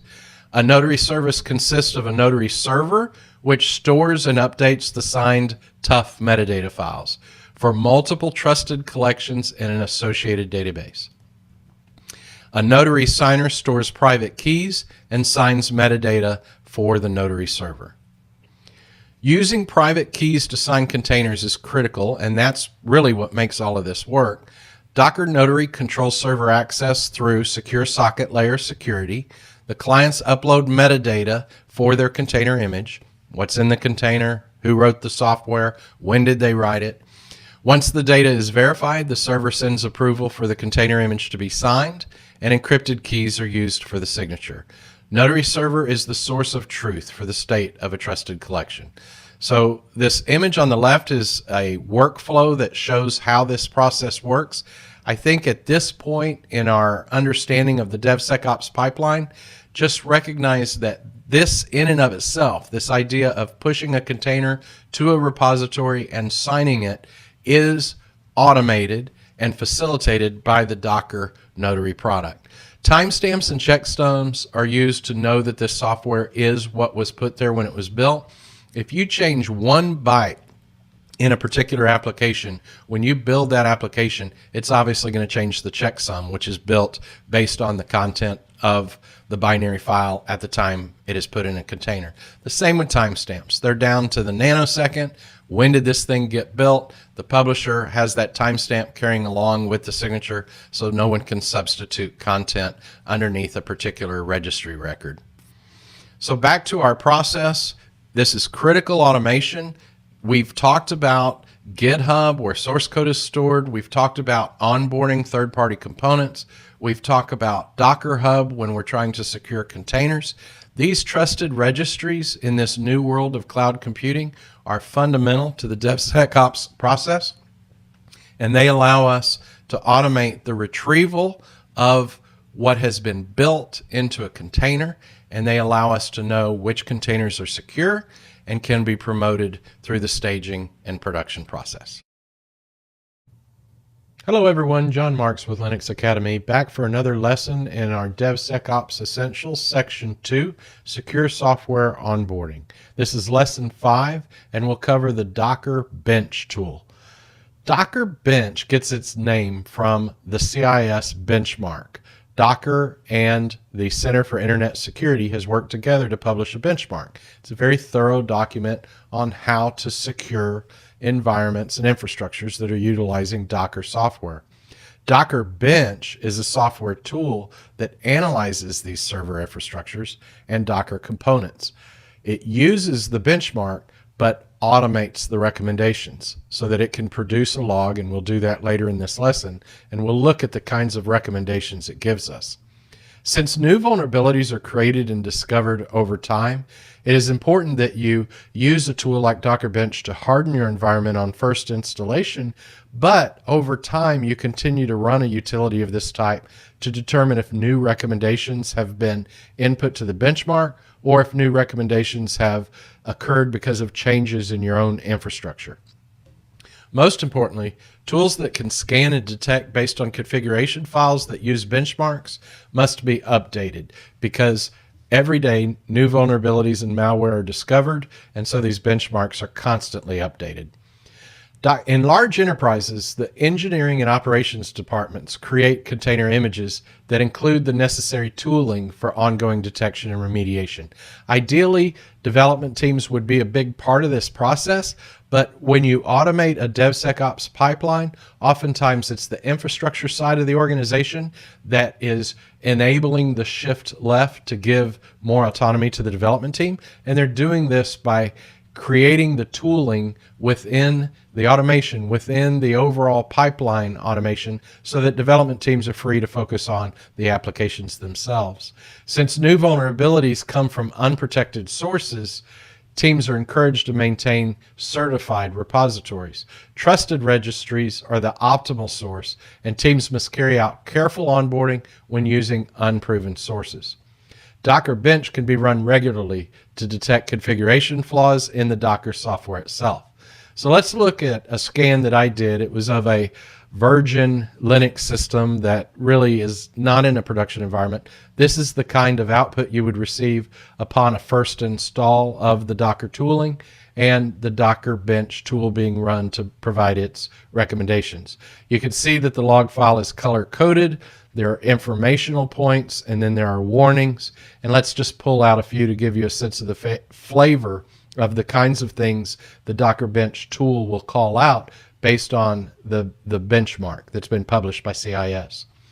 The first one that I'd like to call to your attention is a very common problem with early users of Docker. And that is, we've talked about how the daemon is running under root privilege. Well, it's also running under the group privilege of the Docker group. If you create users within the Docker group that are owners of applications that run within the container, there is a way to escalate the privileges of a spawned container process. So that's something Docker Bench is calling out. It's a no-no, it's not part of best practice, and it's here in this particular log file. Another one is that you audit the file system against the Docker directories to receive early warning about unusual access or updates to system logs. Now, these audit processes are typically part of other monitoring tooling that you would utilize, and there are just certain system directories you'd have it look at to keep things hardened and safe over a period of time. Containers allow network bridging to be limited to only those ports necessary for the particular application within the container instance. Since SSL authentication has been deprecated, Docker Bench recommends that the Docker daemon be configured to use transport layer security, or TLS. The other thing Docker Bench is going to call out is various settings. Again, this is a Linux environment that's running within a container. It's sharing namespace and such with a kernel, but there are tunable parameters within the container environment itself. One of the things called out in this particular log file that was produced by Docker Bench is that when you run a container, you can set a U limit, which is a limit on the maximum number of open files. Now, this would be a way to keep an application within a container from going bonkers, and if it was malfunctioning, opening many Linux files that it shouldn't be opening. But in security sense, if your application has a certain number of files that it's going to deal with, 3, 5 files that it's going to open, then if you set this U limit, if malware comes into the application and tries to open additional file descriptors, then it won't be able to do so because of the U limit setting that you have created. Containers should be prohibited from acquiring new privileges. So that's just a call out of that escalation of privilege problem that we've already talked about in several of the prior lessons. Continuing with the Docker Bench log file, we'll talk a little bit about the Docker daemon and its configuration. The log file calls out that you pay particular attention to Linux file security. That's because the daemon is running as root. And if it was given a permission to spawn another process as root, then that would allow child processes within containers to run with an escalation of privilege. The 644 octet grants the read-write privileges to the owner, and in this case, that's root, but only read privileges are to the Docker group and user-level processes. Network sockets carry a similar security setting when the permissions are set, so making sure that those permissions have been set properly is another key aspect of hardening the Docker environment. So Docker Swarm is a native clustering solution from Docker that can be used for container orchestration. The Docker Bench utility, when it runs, will look at the configuration for the Swarm product, whether it is being used or not. So it includes a review of the hardening recommendations for Docker Swarm. Note that Docker Bench recommendations for maintaining secrets in a Swarm cluster call out some of what we talked about with regard to GitHub and not including secrets in source code. So likewise, the Docker Bench product is calling that out in this particular log file. With regard to container images in the build file, the Docker Content Trust System, TUF stands for the Update Framework, is used to enforce content trust. Container image signing and verification policies can be set to allow the use of only trusted repositories, and the following commands can be configured to require content trust. Pull, which would bring a container image down from the image repository. Push would put one back. Build builds the image where it layers the content into the image based on the Docker file.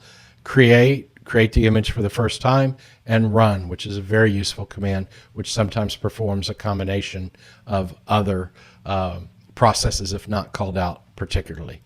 So that concludes our discussion of the Docker Bench utility, and that is the last lesson for this particular section 2. We'll proceed to a lot of the automation required for build environments. We'll talk about platform as a service, and we'll have a lot more hands-on demos of tooling as we proceed to section 3. We'll see you there. John Marks with Linux Academy. Let's review section 3, lesson 1, regarding provisioning with platform as a service tooling. Provisioning, the word, means providing something for use. In DevSecOps, the process of providing the developer with the software needed to develop an application is automated. It's important to ensure that the same software the developers use is provisioned in the test, staging, and production environments as well. Complex systems require automation to ensure that provisioned processes and components remain uniform and managed.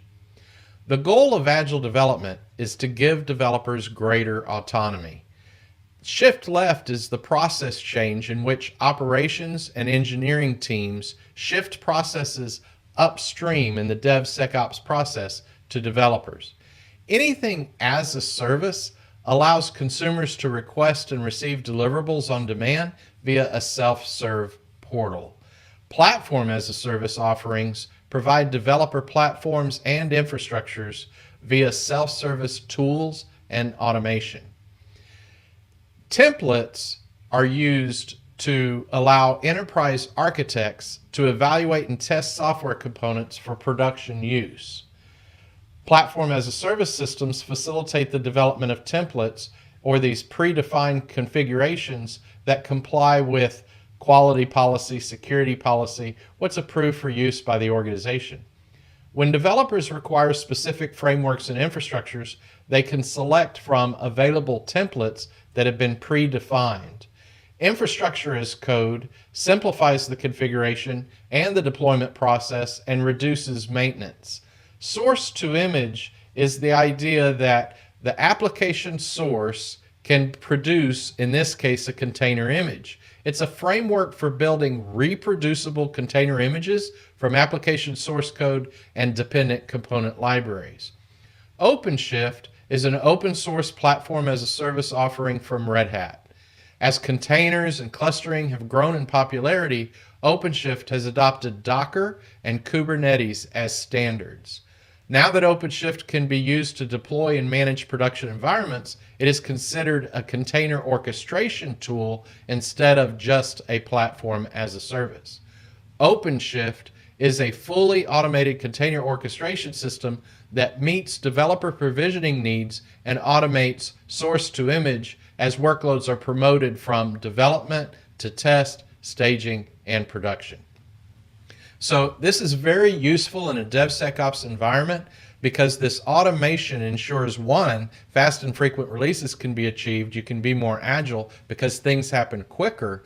But in a DevSecOps context, that continuous quality, the way that you ensure that your applications are secure through scanning, ensuring that the software onboarding process is secure and that the repositories being used are carefully managed and administrated, all of those complexities can be pre-programmed into a platform as a service tool so that development organizations and then stakeholders that are utilized for testing and staging and ensuring quality and then eventually pushing the application into production, all of those individuals can take advantage of this platform as a service offering and achieve a very repetitive, uniform, tightly controlled, and automated process to give us fast and frequent releases that are secure and safe for use by our organizations.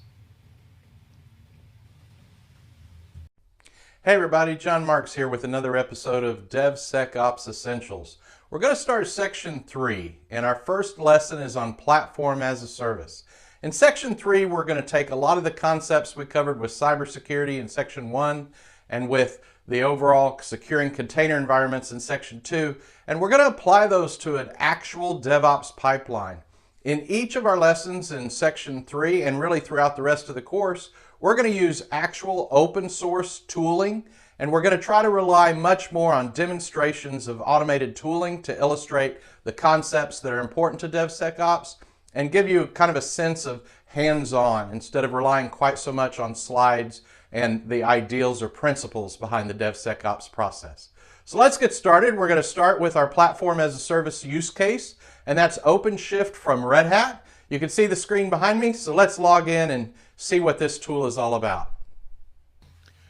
OpenShift from Red Hat is a software project that's an upstream open source project, but downstream it's a hardened software product that Red Hat provides. The upstream open source version is available for download, and it's called OpenShift Origin. So we're using Origin so that if you want to get your lab set up where you can utilize some of these tools yourself, you can download the OpenShift Origin client, the version of choice. In this case, we're using 3.9. And then you can use OC cluster up, which is a command to bring up the Kubernetes cluster that is underneath the OpenShift Origin environment. The one other dependency that the software has is on the Docker runtime. So you would install Docker prior to bringing down the OpenShift Origin client and running OC cluster up to bring it up. We provide these instructions in some of the downloads associated with this course. The useful links section is probably the best place to go to find out how to download and install OpenShift Origin. So once you do the OC cluster up command, you have the ability to log in to the instance of OpenShift Origin you're running on your system. The username and password is set to the default developer with a password of any string that you wish to enter. And at that point, the catalog for OpenShift Origin comes up. Now, the catalog is central to platform as a service. What platform are we talking about? We're talking about the software that is needed to enable the application. So if you were using a Cake PHP application, you might select Cake PHP. Or if you wanted to use Perl or Ruby.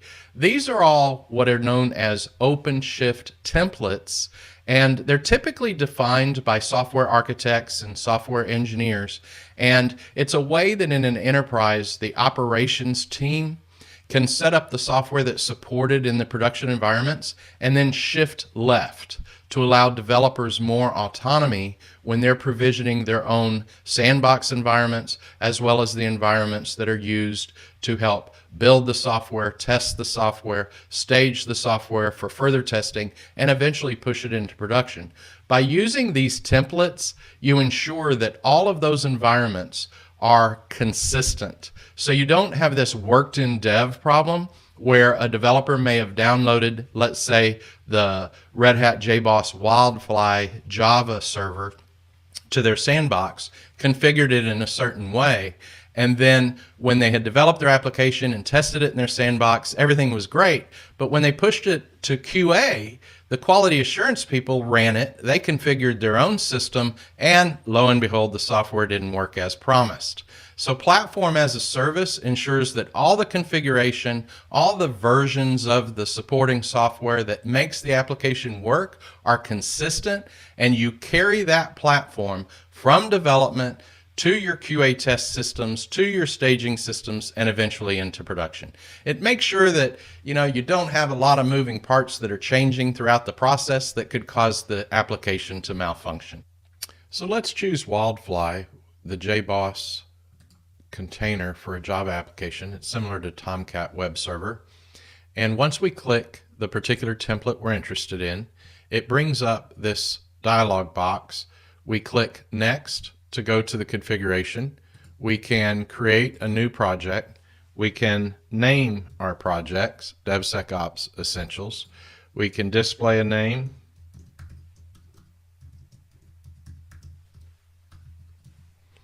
Give it a short description.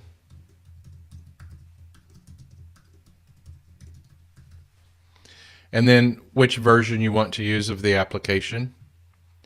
Give the application a name. In this case, we're going to do a simple Java application. And we point to the Git repository that contains the application source code. In this case, we have a Hello World application out there in GitHub. Once we click Create, we can continue to the project overview, and it begins the build process. It's pulling the code from GitHub as it executes. It's going to use the files that are in the GitHub repository to determine how to build the application. In this case, since it's a Java application, there is a Maven POM file, a project object model file, and that tells it how to build the application. Once it's built the application, it's going to clone the repository, use Maven to build the application, and then it's going to put the artifacts out there. One of the things that happens during a Maven build is it downloads the component libraries that are needed from what's called Maven Central, which is a public Nexus repository that's maintained by Sonatype. And those are the component libraries that are needed to build the bytecode and create the Java archive file. Once it has done that, it's going to go through and begin what's known as the source to image process, which is to take this application that has been compiled into bytecode and begin building a Docker container that can be used to run the application. We can see that happening in this window here.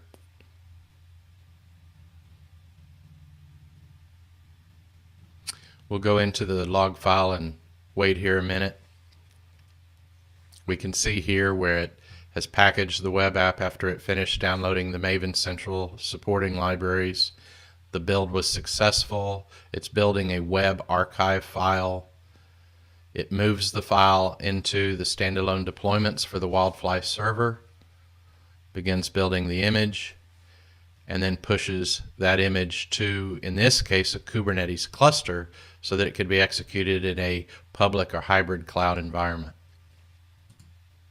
So the details of our application tells us it was started 2 minutes ago, so you could kind of see what's been going on with the build strategies from source code. The build image is out in Docker IO. It's OpenShift Wildfly. The source repo is listed there. And then there's the output image. Part of a shift-left approach is to give transparency and autonomy to the developers and to allow stakeholders throughout the process, such as quality assurance and people that participate in the gating process later, to interrogate the build and see what's been done. Once the build has been completed, we have the build number. And obviously when you're developing software, you're going to be building it every time the continuous integration check-in or commit of the code back to GitHub occurs. So in this case, we have our one build that we've executed. We can see the details of that build.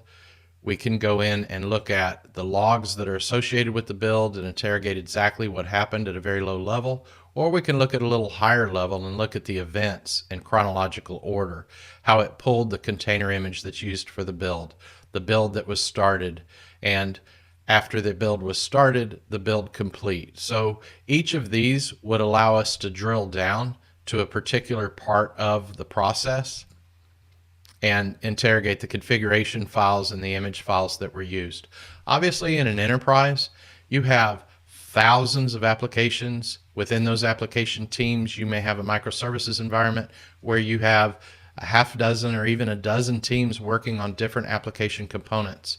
A platform as a service tool like OpenShift allows you to establish uniformity and controls, and in DevSecOps, security, so that all of those moving parts, all of those different versions are controlled so that you can achieve the quality and consistency that you're after.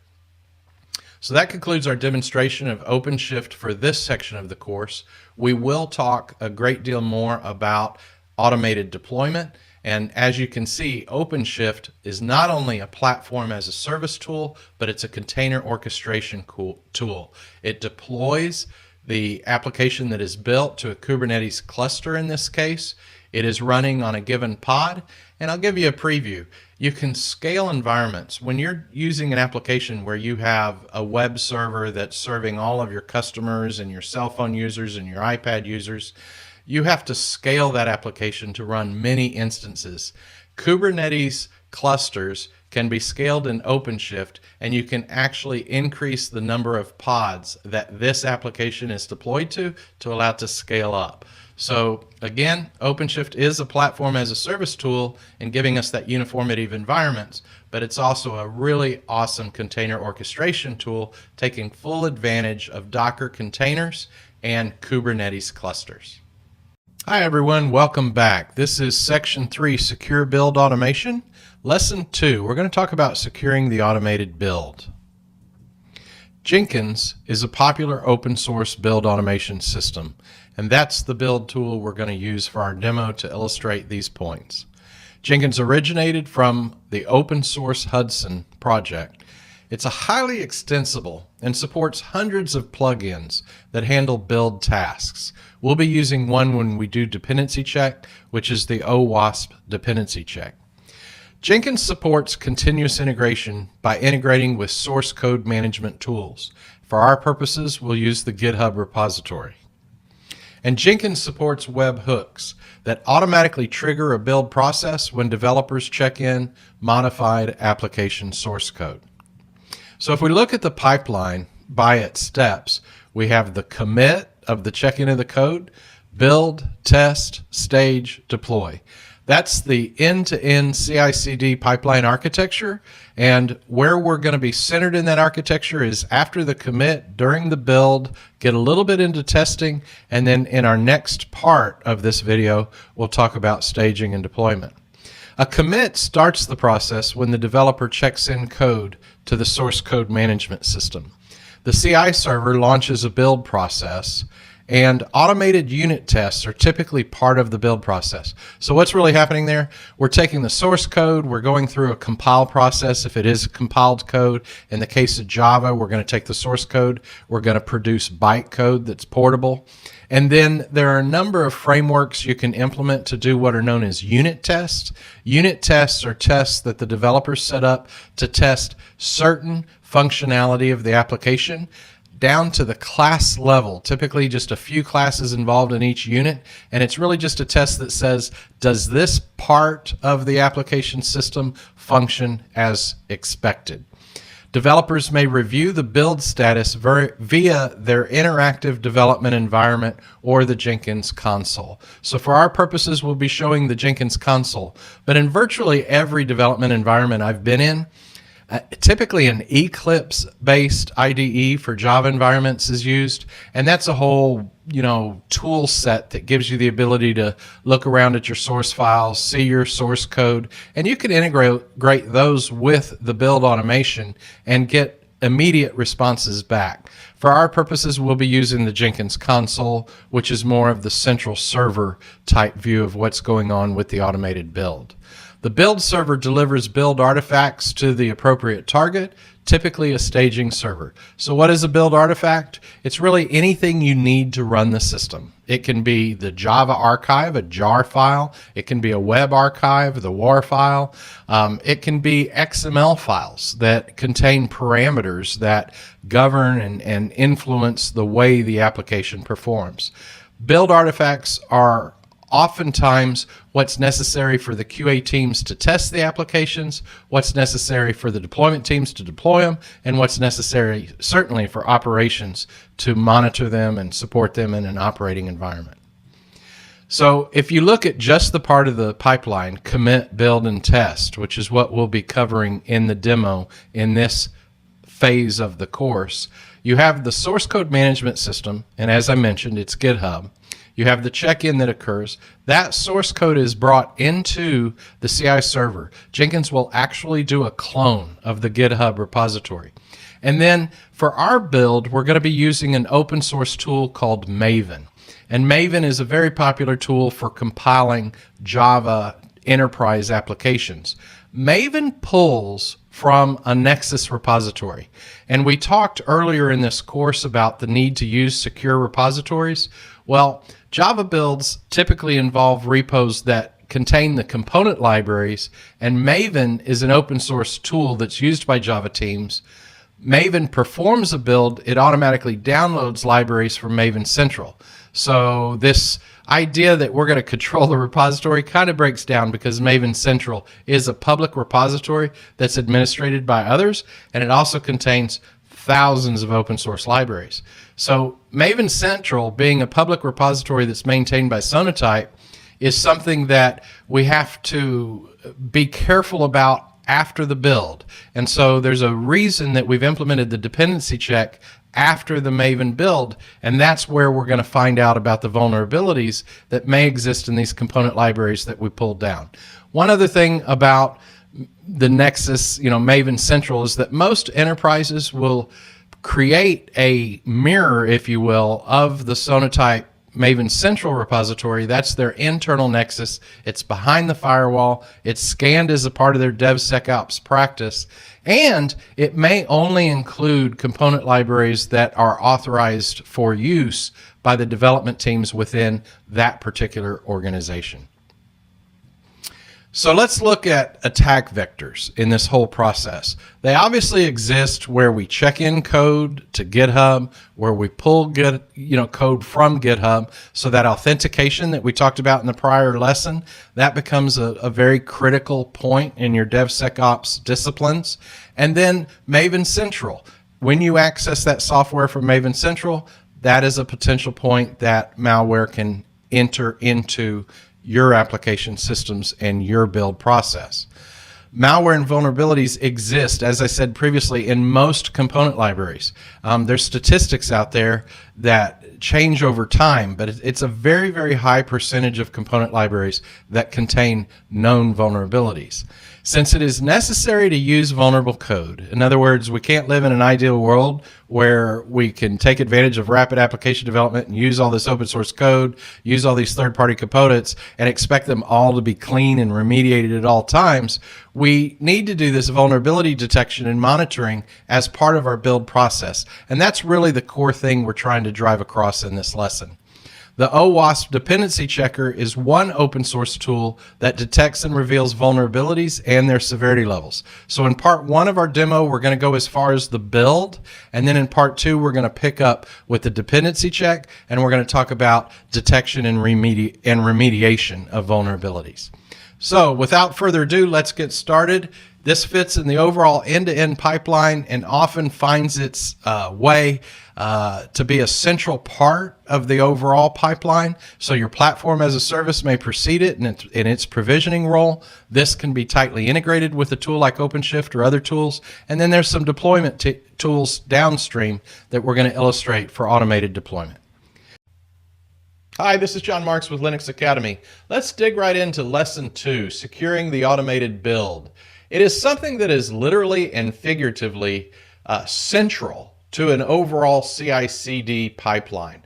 Build automation is where a lot of the complex unit testing, and in our case, security testing occurs, and it's automated so that as developers run their build processes, you can, without a hands-on oversight by an operator, launch automated build processes and produce build reports. This establishes the gating process, or the beginning of the gating process, which allows for continuous delivery. I'll explain more when we get into our hands-on demo. We're using Jenkins as our use case. Let's dig right in. Before we head right into the Jenkins pipeline itself, I wanted to start at the continuous integration beginning, if you will, of the build pipeline. And to do that, we'd go into GitHub. Within GitHub, I have cloned the simple Java Maven app that's available to you through the GitHub, and it's part of the Jenkins tutorial, Getting Started with Jenkins. We've used that as our example. And it has all of the code set up to actually build a Java application, and it has the project object model XML file, which will cause Maven to do the build. But the thing I want to call your attention to at this point is this Jenkins file. The Jenkins file is the way that you would code the different build steps in the build pipeline. And if we click on that file, we can see the definition of the pipeline. In this case, we're running the Maven software within a Docker container, and we use the arguments where we mount or bind mount the root volume for the Maven 2 repository. And when we go into our actual stages for our build, we have build with the step of executing the Maven build. We have a test stage, which is where we would run the unit test associated with the build. And in this case, we're using JUnit to do the unit tests. The dependency check has been added, but we'll talk about that in greater detail when we go to the scanning and remediation step of the build process. I just want you to know where these steps are coming from before we go into the Jenkins Blue Ocean interface. And then the last step is a deliver, and in this case we're spawning a script that we'll discuss in more detail, and that's where the artifacts associated from the build are delivered to another repository as part of the pipeline. In this case, it's the Java archive that's produced as a result of the Maven build process.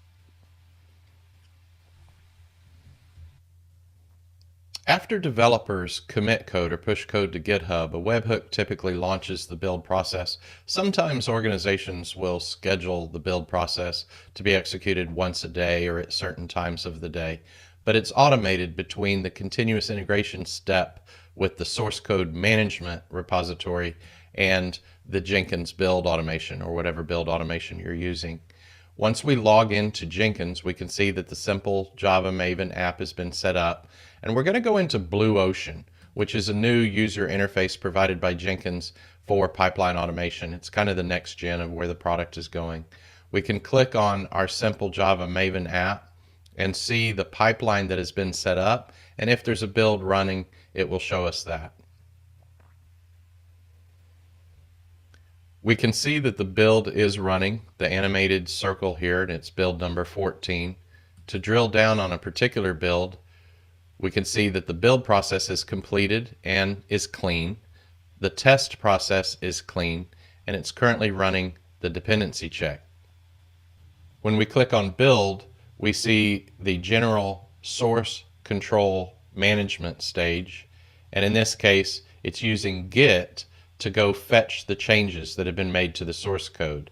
And the log file shows various information from the Git repository is pulled into the build log, so you give transparency and visibility into things like, what is this change? Typically, if you're following a release management schedule, the developers will code their changes with feature numbers, or they'll tie it back to their Agile backlog. So it can be a very descriptive way for tracking different sub-releases of a program and different modifications that have been made to a particular program. After it's performed the source code management stage, it launches the Maven build that's coded into the Jenkins file, and these are the log messages produced by the Jenkins build. If there was a bug in the code, the build would not be green, it would go red. And so the developers can see through their interactive development environments that the build has failed. And that's really the whole purpose of continuous integration. Sometimes when a developer makes changes to a particular part of an overall system, they can make a change that would obsolete other code in the system. So when they check in their code, it does not integrate with the code base, and that causes the build to go red. This form of continuous integration facilitates team programming, so multiple developers working on the same code base can keep the build green and keep the software working as they make changes to different modules that are dependent upon one another. When we go to the test phase, we see the Maven test executed separately, again a log file. And tests are really important. In Agile, there's a concept known as code coverage, which is the idea that every unit, which are different classes, if it is an object-oriented environment, a Java environment, for example, and each of those classes would have a unit test associated with different black boxed or isolated functionality.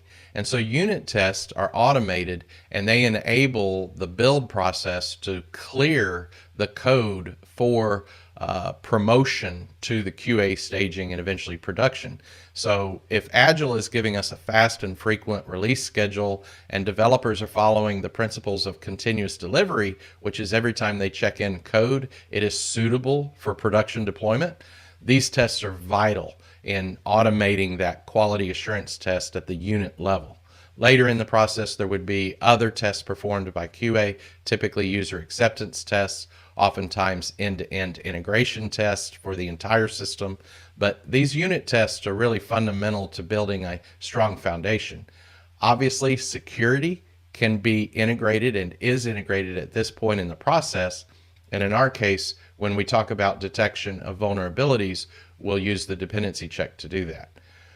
The second thing that's done as part of this particular stage is to take those test results, in this case they're surefire reports and they're in an XML format, and put them in the appropriate location so that stakeholders can view those reports on an ongoing basis. That concludes this part of the Jenkins demonstration. In our next lesson, Secure Staging, we'll talk in greater detail about how build artifacts are pushed to secure repositories for use in later deployment processes. We're also going to talk about scanning and remediation. And when we talk about scanning and remediation, we'll dig into what this dependency check is all about. We'll use Jenkins as the framework, and we'll introduce the OWASP dependency check. So you can see how the build automation facilitates security by scanning for vulnerabilities and providing reports and detection and even remediation recommendations for those vulnerabilities.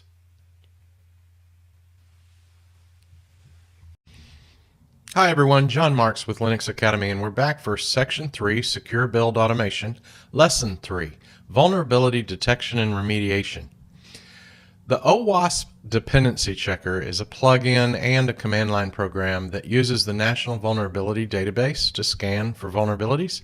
We've implemented it in our Jenkins pipeline, and there's a demo that follows this lesson where we kind of look at what the capabilities of the tool are. Before we do that demo, let's go through these slides real quick, just as a background on this technology. OWASP Dependency Check is an open source scanning system. It can be run from the command line or through an automated build program such as Jenkins. And the dependency check maintains a downloaded CVE database. Now you may recall the CVE is Common Vulnerabilities Enumeration, and that's the large database maintained by the National Institute of Standards and Technology called the National Vulnerability Database, or NVD. OWASP Dependency Check provides human readable and machine readable reports. And to enforce security policy, automated builds can be configured to fail when policy thresholds are exceeded. Now, what we mean by policy thresholds is each vulnerability in the database has a CVSS. You may remember that that is the common vulnerability severity. And so severe would be a high severity. That's a numeric point score. And you can set up your tooling in a Jenkins pipeline to actually make the build go red and not allow deployment of an application if the vulnerability scan reveals vulnerabilities at a severity level that aren't intended to be tolerated. So the build goes red and the software can't deploy. It's just like if you had a bug in your code or if your unit tests failed. So we have a number of vulnerabilities in open source libraries. We can't clean all of them, and new ones come up every day. So prioritization is vital to an effective security strategy. It is impossible to eliminate vulnerabilities completely. The severity of a vulnerability indicates its potential threat and the actual threat factors in its context. So what we mean by that is if your code's got a vulnerability and it's out there on the internet, open to the public, attackers may or may not exploit that vulnerability. The presence of the vulnerability is what creates an opportunity or a potential for an intrusion. The actual intrusion may or may not occur, and it really depends on your business context, where the application's running, whether or not your organization is targeted by attackers. The key factor for defining and automating a security policy is business impact. So if I'm running a bank site and we're doing international money transfers, and I know that there's online access to this application all over the world, that's going to be a business context where a very high level of discipline is required for your DevSecOps practice. If I'm doing a marketing site, and I actually make this point in our demo, and it's for credit card applications, and it's the part of the site that's presenting to the consumer the interest rate and how many points you get back and whatever the features of the credit card are, that marketing information. No actual financial transactions, no capture of sensitive data or privacy data. Those two different contexts would require different policies. And oftentimes the tooling can be configured to allow a more lenient policy for applications that don't require strict, adherence to a security policy. Now, automation tolerates vulnerabilities, but it prevents critical vulnerabilities from being promoted to upper environments until they have been remediated. So when we do the demo in the next lesson, you'll see what remediation is, and it can take a variation of courses, but in some cases it just requires you to change the application code or maybe update to a different library and then rebuild the application until it gets through the scanners. So with regard to the OWASP risk management, I wanted to bring up something that is in their documentation. I'm going to read it verbatim because I think it really explains where we are in the DevSecOps pipeline. Attackers can potentially use many different paths through your application to do harm to your business or organization. Each of these paths represents a risk that may or may not be serious enough to warrant attention. Now, this is coming from the experts. Sometimes these paths are trivial to find and exploit, and sometimes they're extremely difficult. Similarly, the harm that is caused may be of no consequence, or it may put you out of business. In our demo, we show a vulnerability that's in the struts framework, and that's the one that brought down Equifax, the famous breach where everybody got the credit reports. So determine the risk to your organization. You can evaluate the likelihood associated with each threat agent, attack vector, and security weakness, and combine it with an estimate of the technical and business impact to your organization. Together, these factors determine your overall risk. So let's look at this chart a minute. We've got a threat agent that is potentially exploiting a weakness. Which weakness is it going to exploit? There's no way of knowing. And then you have your controls in place. Now, we're going to talk later in this course about production monitoring. We're going to talk about server hardening. We're going to talk more about perimeter hardening. Right now, we're talking about the control that happens within the build of the application and helps us put applications into these infrastructures that are more resilient to attack. So those security controls that you see in green there is really where we are in this overall DevSecOps process. Now, the technical impacts can be evaluated. That's going to be more clear when you look at the nature of some of these vulnerabilities, but technical impacts are somebody can put code in a code injection and actually get data, private data about your customers. They can use it for corporate espionage. They can get privacy data about the consumers.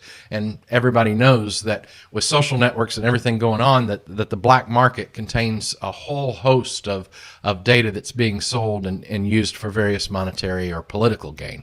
And so those are the kinds of things that you talk through with your security professionals, your operations, certainly your executive stakeholders, and you develop a security policy that can be implemented through your tooling. That is the number one aim of a DevSecOps pipeline.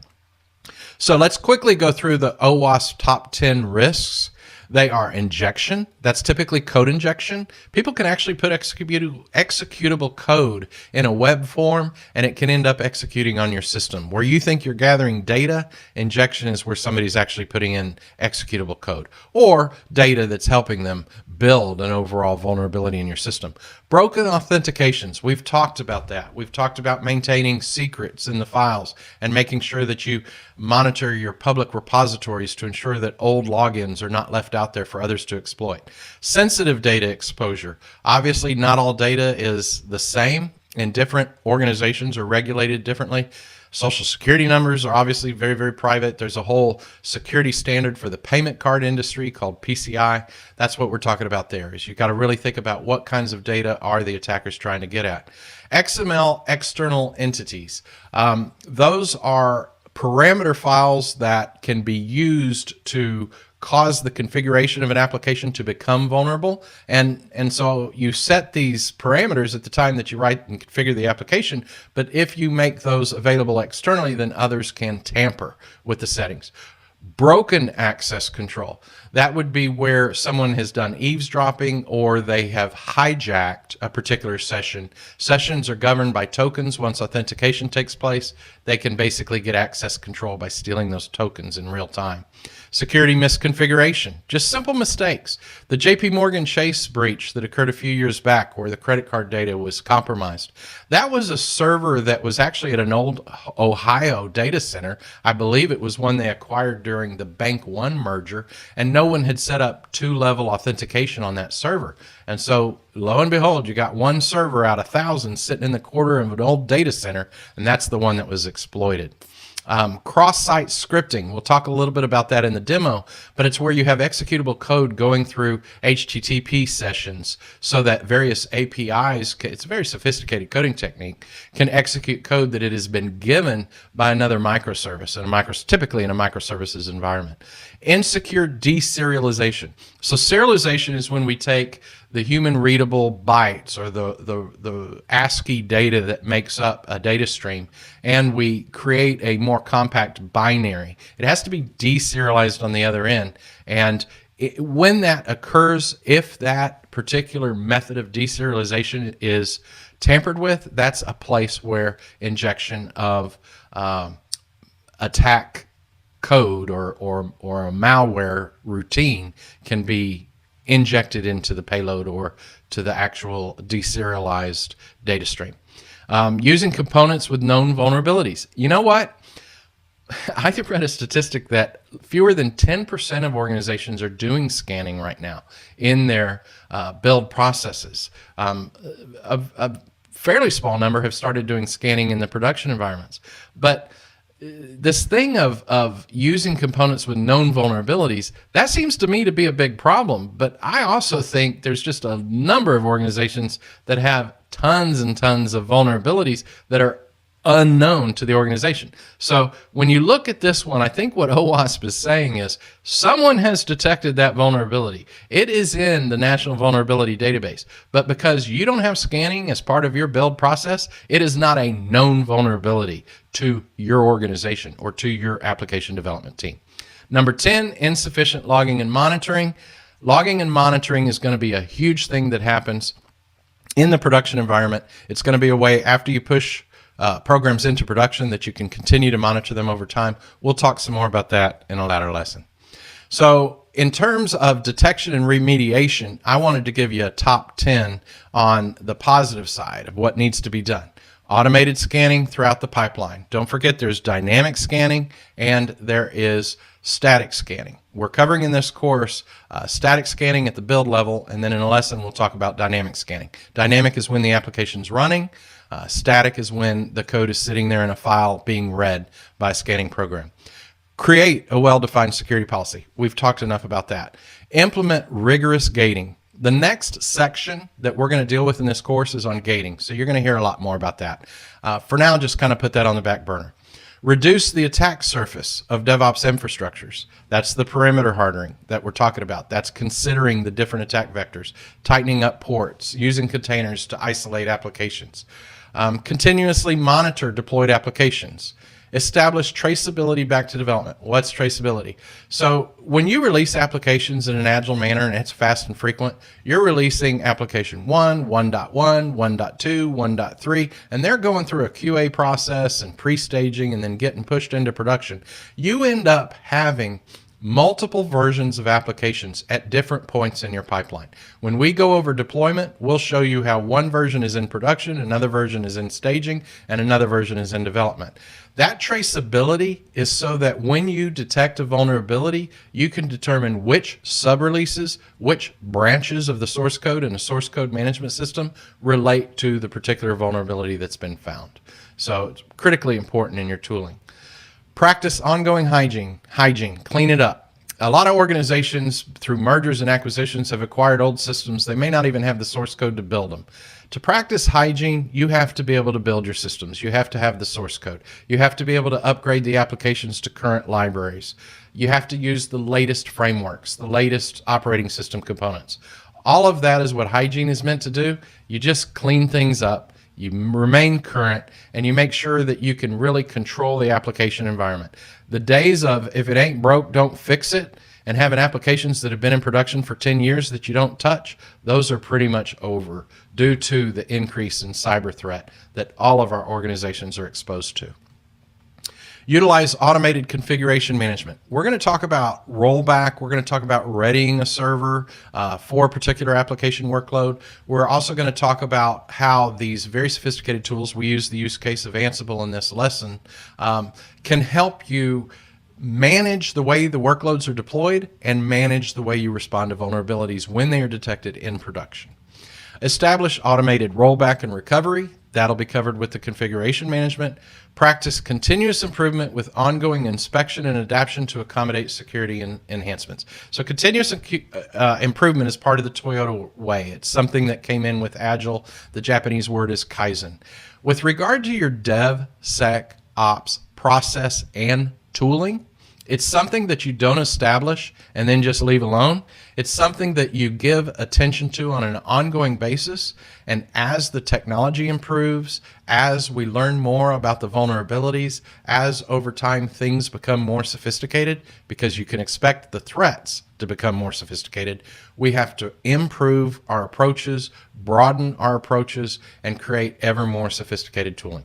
So that's it with the top 10. We'll move on to that lesson, which is a pretty long demo. It's broken into 3 parts, but I think you'll find it interesting. It's one of the more sophisticated ways that application developers can actually be enabled to help the security and operations personnel develop the discipline and the response to this ongoing threat.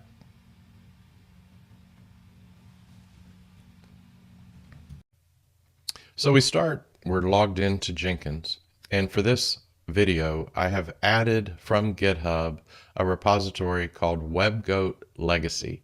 WebGoat is a test application. It's known to be dirty. It's an application that security professionals use to exercise their tooling and make sure that everything is working according to standards.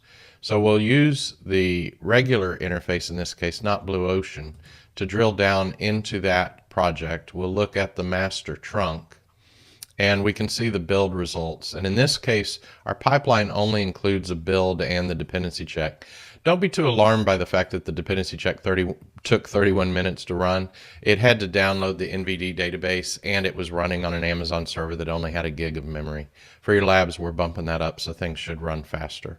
But we've installed the dependency check vulnerabilities plugin from OWASP, and we've configured that to work with Jenkins and to run as part of our build pipeline. Once it runs, we can come in here to these folders. We can view the vulnerabilities that are in the particular run. They're all called out by their CVE enumeration. We can look at just the high severity ones and kind of start digging into what are the vulnerabilities in our application. Fortunately, in most of your applications, you're not going to start off with 78 vulnerabilities. Again, this is a very dirty application. So let's go back to the folders, and I want to start with our first example, which is the library that's used in WebGoat. And in this case, we can see based on the red which parts of that are causing the most vulnerabilities. I'm going to pick on this bean utils jar. It only has one vulnerability, but it serves as a good example for what I'm trying to illustrate. So when we click into that, we can drill down into the details for that particular library. And when we do that, we see this CVE 2014-0114. When we click on that CVE, it will take us to the National Vulnerability Database. And once we're in that database, we can see the details with regard to the description of the vulnerability, the impact, advisories, and solutions.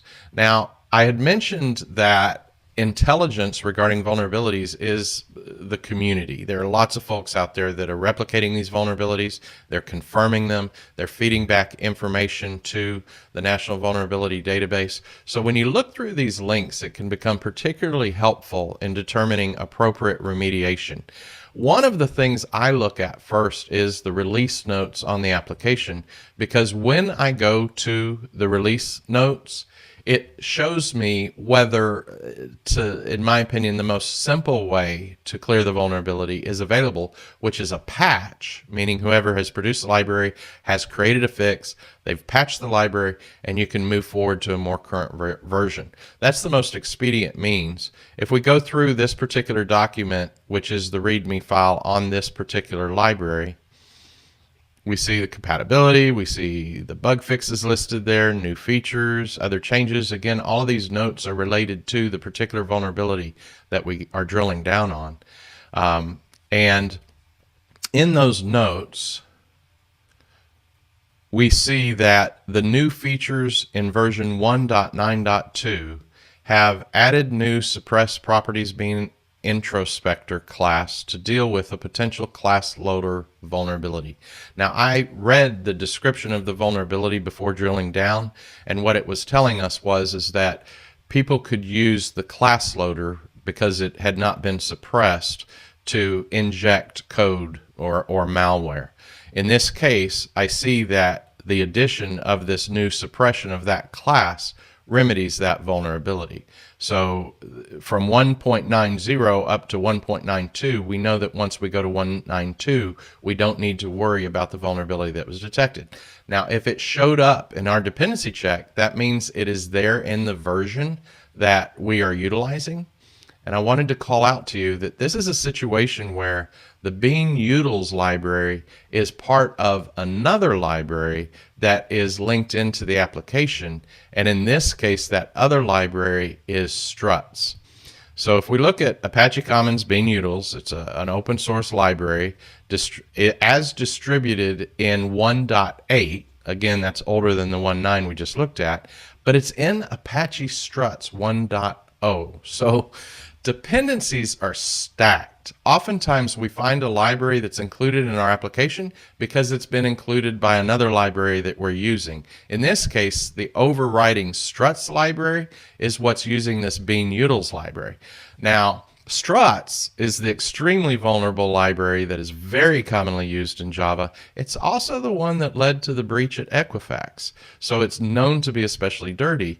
What you've got to do in these cases is go to the parent library, in this case it'll be Apache struts, and see if they have incorporated the newer version of the bean utils library.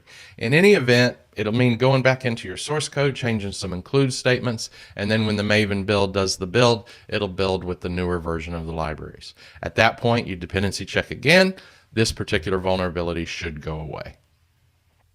The second vulnerability I want to look at is this one that's identified by this Tomcat 7 War Runner. A war is a web archive. It's a Java bytecode file. And we all know that Tomcat is the Apache web server that is used to host these Java applets and applications and serve them up to the user.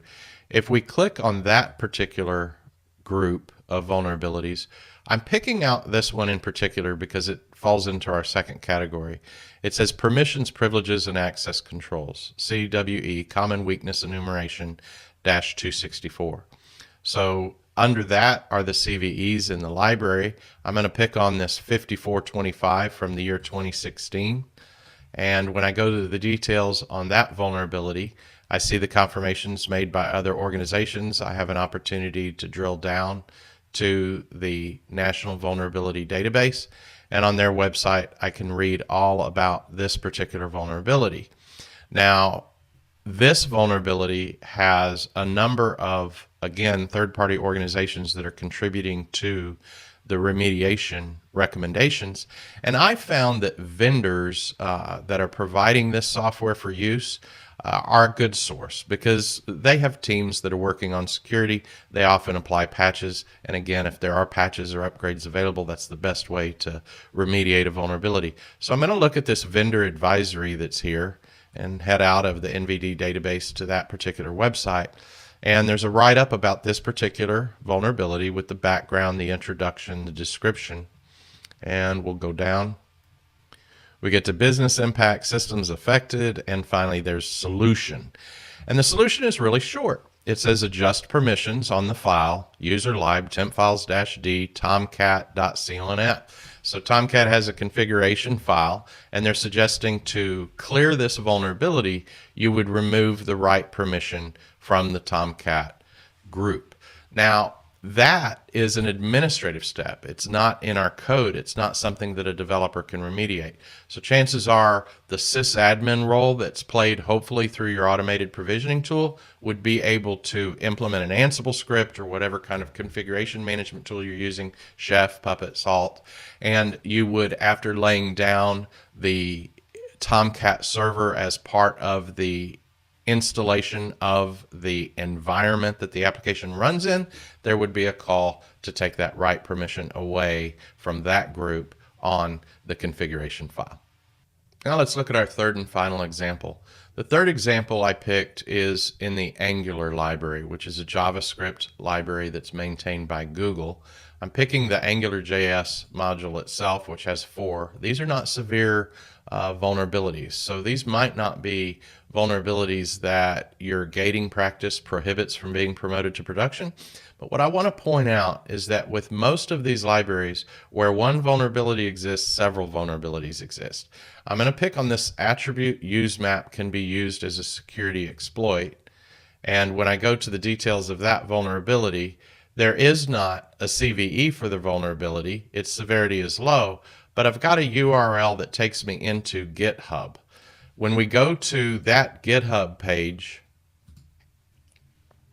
there is a changelog that has a lot of bug fixes.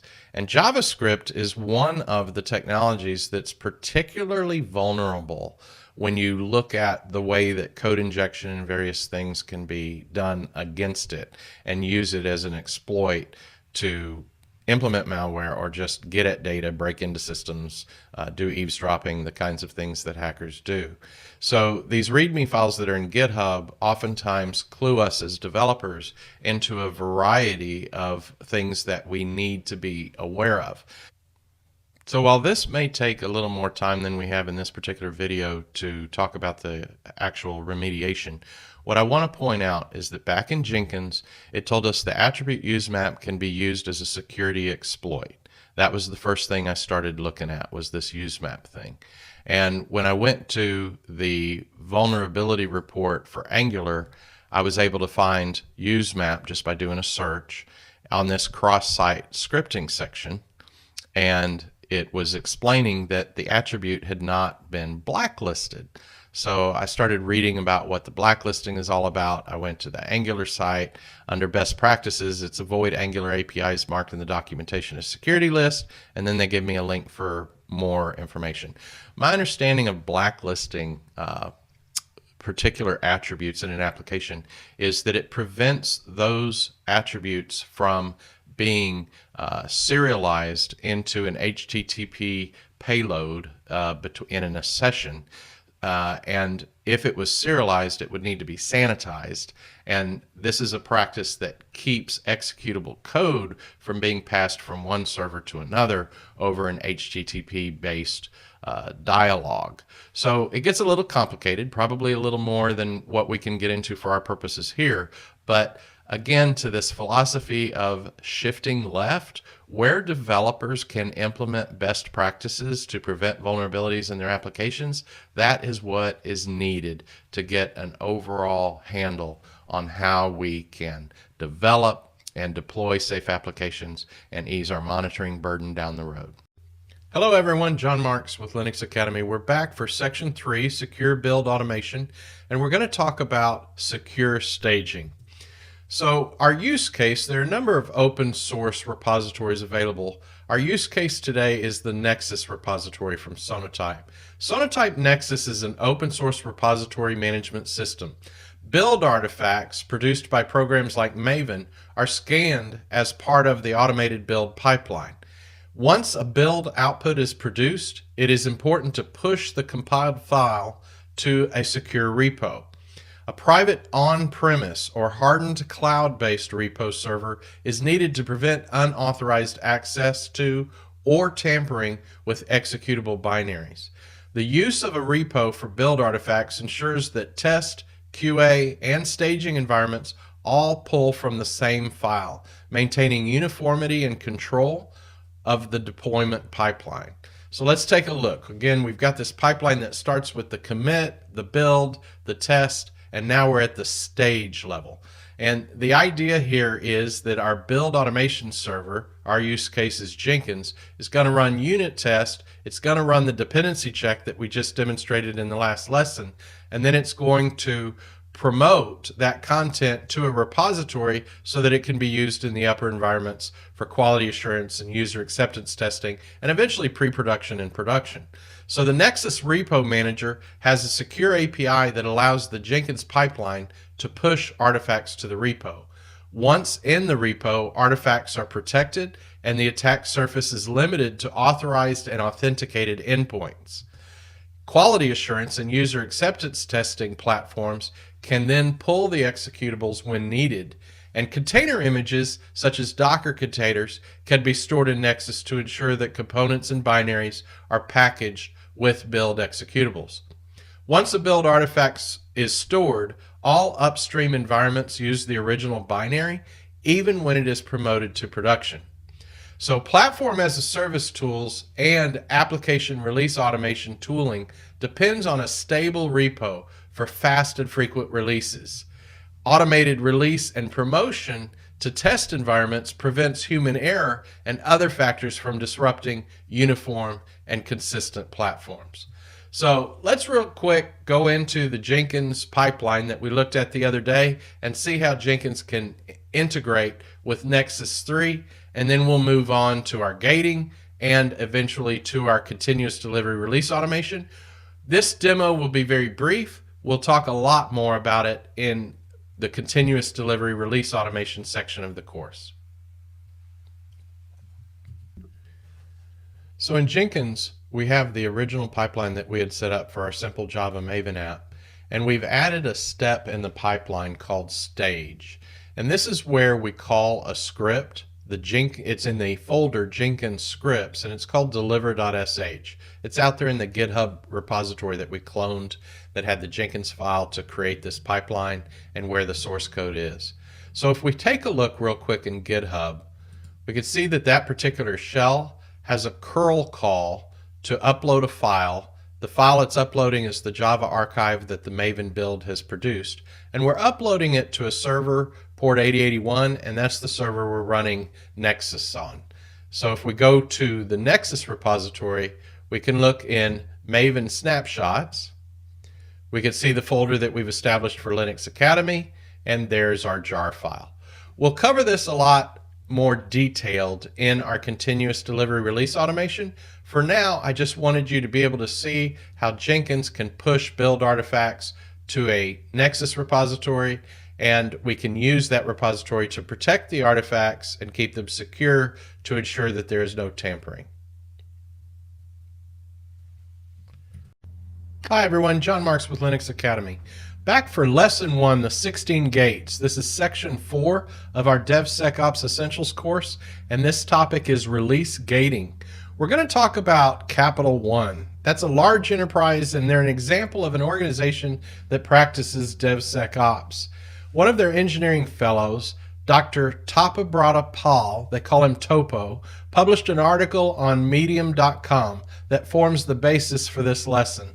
The article is titled Focusing on the DevOps Pipeline and lays out the design principles, the 16 gates, that Capital One uses to develop DevSecOps pipelines. We will review these pipelines and emphasize the gates that form a continuous security discipline. So if we go back to our model for agile development and the way we follow through from planning, coding, building to continuous quality, I oftentimes in my presentations call release gating a release and adapt cycle, and it's the X that marks the spot, because this is the point in the overall pipeline that we can allow stakeholders to exercise control over what goes into production. So let's talk a minute. Back to this commit, build, test, stage, deploy pipeline. Release gating is a means of control that involves checks and balances in large enterprises. Authorized stakeholders responsible for governance, risk management, audit, and compliance review build artifacts prior to approving a software release for deployment. Now, which build artifacts would they be looking at? If you have your scanning set up, they may look at the reports. You have unit tests that provide output. You have user acceptance tests that provide reports. You have oftentimes the artifacts involved with the Agile project backlog, and they can look at the user stories. They can look at the epics as to why certain features are being changed in the application. This involves the entire amount of automation leading up to the gating process. And while release gating may be done at various stages of the pipeline, it most often is performed in pre-production. The whole point is to exercise a control and prevent software that should not go into production from being promoted into production. Now back to our diagram on the left, it's important that we recognize that this governance, risk management, audit, and compliance, the GRAC practice some refer to, is going to occur after the build, and it's going to be part of the quality assurance, the user acceptance testing, and pre-production review of the software that's being released. So what are the 16 gates? They're a set of software quality attributes that should be evaluated as part of a governed deployment process. And let's go through them real quick and we'll talk about what each one is. The first one is source code version control. That we're using our source repository for, and it's where coders will check out code, make their modifications, and commit the code back to the repo. We haven't talked a lot about branching, but branching is when the coders fork from trunk and they produce a separate version of the code for their purposes while they're making modifications. They can then evolve that into a separate sub-release of code, or they can recommit it back to trunk and do what's known as rebasing. We'll talk more when we talk about continuous deployment release automation with the whole idea of branching and the way source code control can be used throughout the delivery process to better understand specific changes that are made to the code base. Static analysis, we've talked about, that's the scanning of the actual source code when it is not running. At least 80% code coverage is a test that Capital One does. And you may remember that code coverage is the unit test and making sure that 80% of the units have been tested with a form of automated unit testing. Vulnerability scan. That's what we did with our dependency check, and it's a specific scan associated with malware and vulnerabilities. An open source scan. Those would be the component libraries and the various open source frameworks that are included as part of the solution. The dependency scan takes care of that because it scans those dependent libraries. Artifact version control. That's where if you have different branches from trunk and you have different reports being produced, that everything has some nomenclature so that it can be tracked through and the artifacts can be associated back with the proper release of the code that they apply to. Auto provisioning. We talked about how templates are created in our demo of Platform as a Service and how engineering can use those templates as a means of control to ensure that developers are using software that has been approved for use by the enterprise. Immutable servers. Immutable, you can't change it. The idea here is that once a server has been used as a host and you are deploying your applications to that environment, you don't allow people to get onto that server and make changes. In the old days in enterprises, when you had a 3 o'clock in the morning, back then we were paged, and you had to fix something fast, we'd get on an SSH session, go right into the system and make a change on the production server. The idea now is to use infrastructure as code and a source to image build so that if you have to make a change, you make it at the source. You don't change the server. Number 10 is integration testing, making sure everything works together, make sure that it works in an environment that resembles and is consistent with what the production environment would be. Performance testing. Those are the stress tests to ensure that you have the application throughput, that the application is not going to fault the server by occupying too much random access memory or swapping and thrashing out to the Linux swap space. So performance testing is ensuring that the response times will be delivered and that the application will run as expected. Build deploy testing, automated for every commit. This is the idea, and it's the most purest form of an agile release cycle, and a lot of organizations are still striving for it. But if you have a stable code base, and if your gating is in place, and if your automation is pure, then when application developers modify an application, you should be able to release it. The whole principle of continuous delivery is that the code base is maintained in a state that is suitable for production. So organizations that are still using a buffer of testing and may lack automation like what we've talked about in this Essentials course, they're unable to do this, and they may still be releasing on a monthly cadence, a quarterly cadence, a weekly cadence. An organization that's fully automated a DevSecOps pipeline is able to make a change and release it. I was told at one point when I was working directly with Capital One that they release application hundreds of times a day. So that's the next point, is if you're going to release hundreds of times a day, you have to have a means for automated rollback because mistakes will be made. Rollback, when we talk about configuration management, is the ability to take code out of production just as fast as you put it into production. Number 14 is automated change order. This is an idea where you can perform a change to an agile backlog and work it through the entire process quickly so that if something is found in production, that's the adapt part of a release and adapt pipeline. Zero downtime release. If you're releasing to Kubernetes clusters or cloud environments and you have implemented stateless applications properly, then you don't have to take the whole monolith down to be able to put in a new release and bring it back up. You actually can do what's known as a rolling upgrade in Kubernetes, where you're changing applications while they're still running and you're vacating particular instances of the application until all of the instances in production are up and running with the new features. And then number 16 is a feature toggle. That would be a parameter-driven application where it may have a configuration screen or some type of parameter file, an XML file, a YAML file, a JSON file, where if they put a particular feature into production and they need to not run that feature, they can turn just that feature off without turning off the entire application. Now let's have a look at which of these gates are particularly of interest when we're looking at the security aspects of a DevOps pipeline. The source code version control, that's a must, because without it, you can't track any of the findings in your scanning and your analysis back to particular versions of the code base. Number 3, static analysis. That's got to be done at the build process.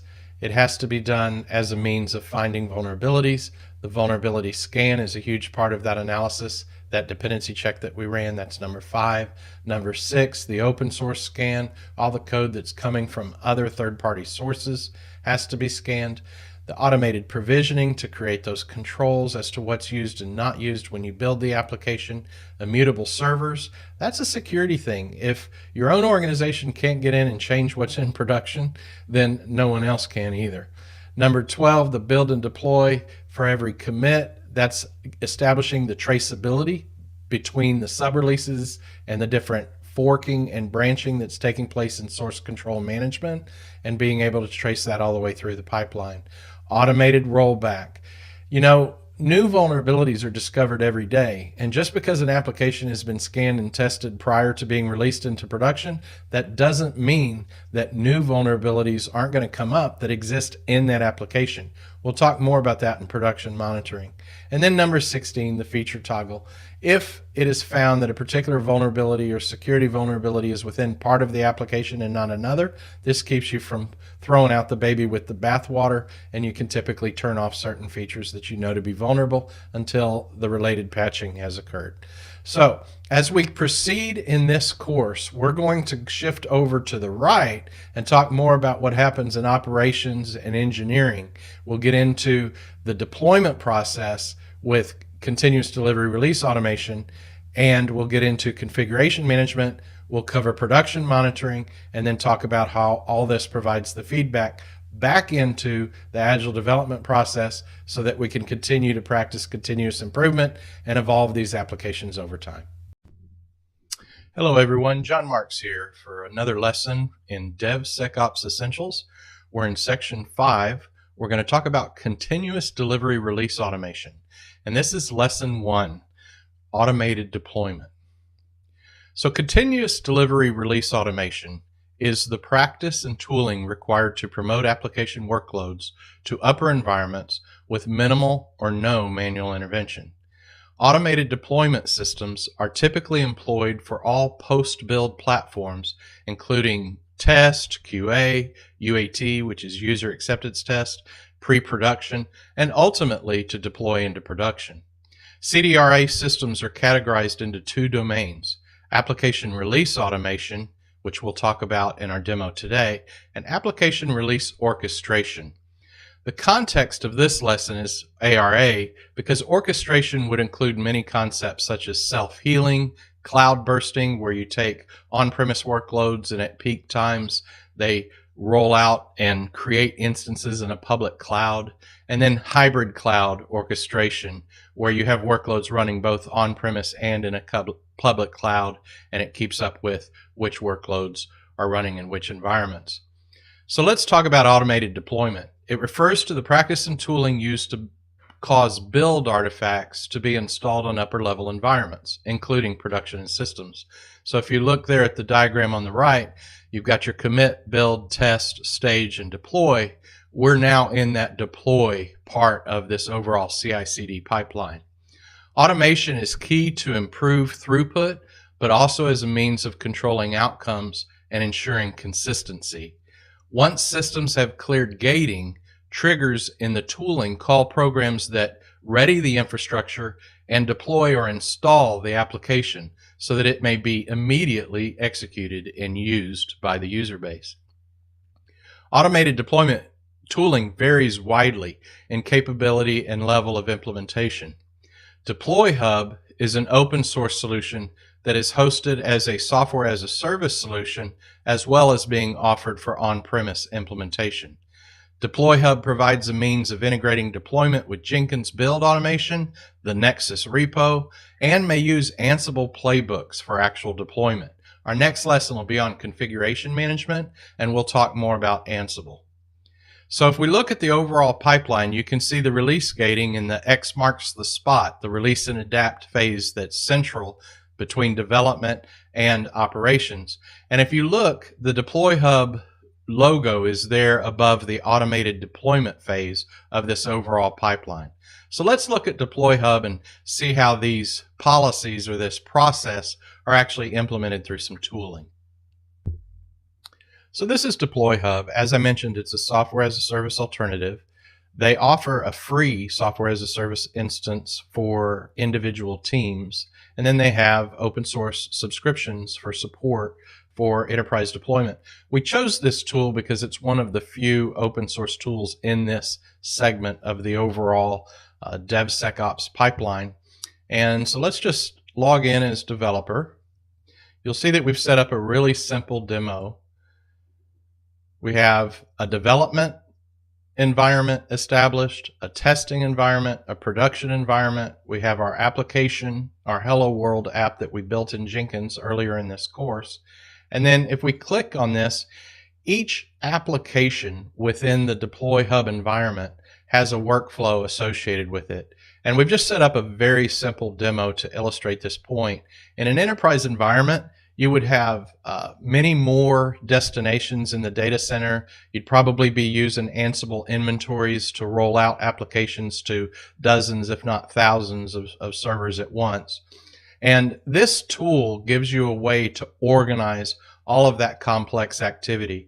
In this particular demonstration, it's going to seem kind of simple, but it's important that you think about this in an enterprise setting where you have hundreds, if not thousands of applications, and you have thousands, if not tens of thousands of servers, because that's the environment most enterprises are dealing in at this point. So with each of these workflows, what we've defined very simply is a Java 8 install. Now that is the software that's required to run our Java archive, our Hello World archive. And so by putting an Ansible playbook in the workflow, that gives us the ability to increase the number of servers that this application could be supported on without an extra sysadmin task of readying the environment for the application. So if your operations team needs to bring in a rack of servers to increase capacity, they install a dozen new systems that have the operating system on them installed from the factory or the vendor that they've acquired the systems from. This would install all of the system software that is beyond the operating system that's necessary for the application to function. And when we get into configuration management in our next lesson, you'll see that this is smart enough to know if it has already been installed, and it won't install it if it's already been installed. These can also be used to maintain the latest version so that if over time and you're deploying this application, you want it to upgrade to the different Java releases as they're updated, this will do so automatically. And we'll go over that in Ansible. As far as the Hello World application, it's integrated with Jenkins and Nexus to pull that jar file. We'll talk about that a little bit more in just a second. So switching over real quick, since we're talking about securing DevOps pipelines, it's probably important to see how these automation tools integrate with your staging environments. In this case, the tool can integrate with Jenkins directly. We've defined the server that we had our Jenkins system, our Jenkins pipeline running on, and we've defined the uniform resource locator for the particular artifact. That's how, and I'll show you here in a minute, how Jenkins can call this system to deploy through its pipeline that we saw in the Blue Ocean interface. And then in addition to that, once we get to some of the upper level environments, you probably want the build and the Jenkins pipeline to deploy to a development environment. But when it's time to promote it to upper environments, you would be pulling from the staging server. So we've defined the connection to the lab server that's running the staging server, which was the implementation of Sonatype Lexus. And we have it pointing to the Linux Academy repository on that particular server. So that's how this gets the artifacts that it's then going to deploy to the upper environments. Application release automation also maintains security for the different types of deployments that would be done. In this case, we have the application defined, and if we go over the Access tab, you see that you have available groups. And while I've opened it up and allow everyone to deploy, in a production environment, we would narrow that to certain individuals. They might be the stakeholders that are responsible for the development infrastructure. But then the important thing is that when we promote to the upper environments, that security can be adjusted so that fewer and fewer people are authorized to actually deploy to the upper level environments. Now, this security would be implemented through an API, and you would have authentication done by a program in most cases, and that program would call this tool to deploy to the upper environments. The other thing that's common in production enterprise environment is you have multiple sub-releases of an application in pipeline at any one time. And so giving visibility to what has occurred with a particular sub-release or release of the application is important. And in this case, we have a deployment log that allows us to quickly drill down as to what has occurred with this particular version. And then to promote a version, once it's in development, and again, we're practicing continuous delivery, so the development team has said it is ready for release. That's the only way that it would get to this point, is that it can be escalated to the upper environments through an API call. In this case, we're just going to move it to testing through the user interface. It requires a various approval. I approve this release for further testing. And it would promote the application through the environment, moving that release 3 of the application to the testing infrastructure, and then calling the Ansible scripts necessary to actually make that deployment occur. So I mentioned that most of these tools support APIs to actually kick off this process. Let's go back over to the Jenkins Blue Ocean interface and look at this application's pipeline. And we see that we had the stage step that I had added previously to put the jar file in the Nexus repository. That's executing a script called deliver.sh. And to integrate with Deploy Hub, we simply went out to our GitHub repository where we have our application defined. And within that deliver script, we added a couple of curl calls to the Deploy Hub instance. So that concludes this quick lesson on deployment automation. In our next lesson, we'll look much more closely at Ansible and how playbooks can allow these types of tools to really help us automate the overall DevSecOps pipeline. Welcome back. John Marks with Linux Academy in Section 5, Continuous Delivery Release Automation. And this is Lesson 2. We're going to talk about configuration management. Configuration management is the practice and tooling required to fully automate the process of configuring target environments and deploying application workloads to them. While configuration management is useful at all stages of provisioning, it is especially important when dealing with production platforms. Configuration management is an automated approach that replaces traditional scripting and improves control and consistency when deploying applications. Configuration management within this lesson is focused on the domain of automated deployment. Ansible is an open source configuration management tool from Red Hat. Ansible utilizes playbooks to deploy both systems level and application level components to target environments. Ansible uses YAML files, which stands for YAML ain't a markup language, and they're playbooks to automate deployments. Playbooks have the ability to test state on target platforms and only perform those configuration and installation steps necessary to enable the workload. Ansible performs its work in a predefined chronology to ensure dependencies are met, and the whole goal of infrastructure as code is the key aim of tooling such as Ansible. So where does this fit in our process? We'd have a tool like Deploy Hub that's doing our release management, and it would call Ansible playbooks as it needs to deploy application workloads to QA test, user acceptance test, pre-production, and eventually production environments. So in our overall process, we're past the release gating, we're into automated deployment, and the Ansible playbooks are playing a role here in our process to push these workloads into production environments. So to help better understand the role of Ansible in a deployment, let's look at a couple of the playbooks that would be called by Deploy Hub to deploy this application. The first one would be a playbook that is used for the Java runtime itself. It's a YAML file, which stands for YAML ain't a markup language. And in this simple playbook, we have it defined the host as the Java app servers. Those could be servers on premise in the cloud. It could be one, it could be many. That's called the inventory that's used in the application. We're speeding it up a little bit by telling it not to gather facts. Facts are values that would come back from the server that would help a program make decisions if it had conditionals on what it was going to do. In this case, we're just using yum to install the Java application, and we're telling it to install the latest version. The command to run our playbook is ansible-playbook and the name of the file that contains the code, in this case Java YML. When we execute that command, the system goes out and SSHs into the target system. It executes our command to install Java.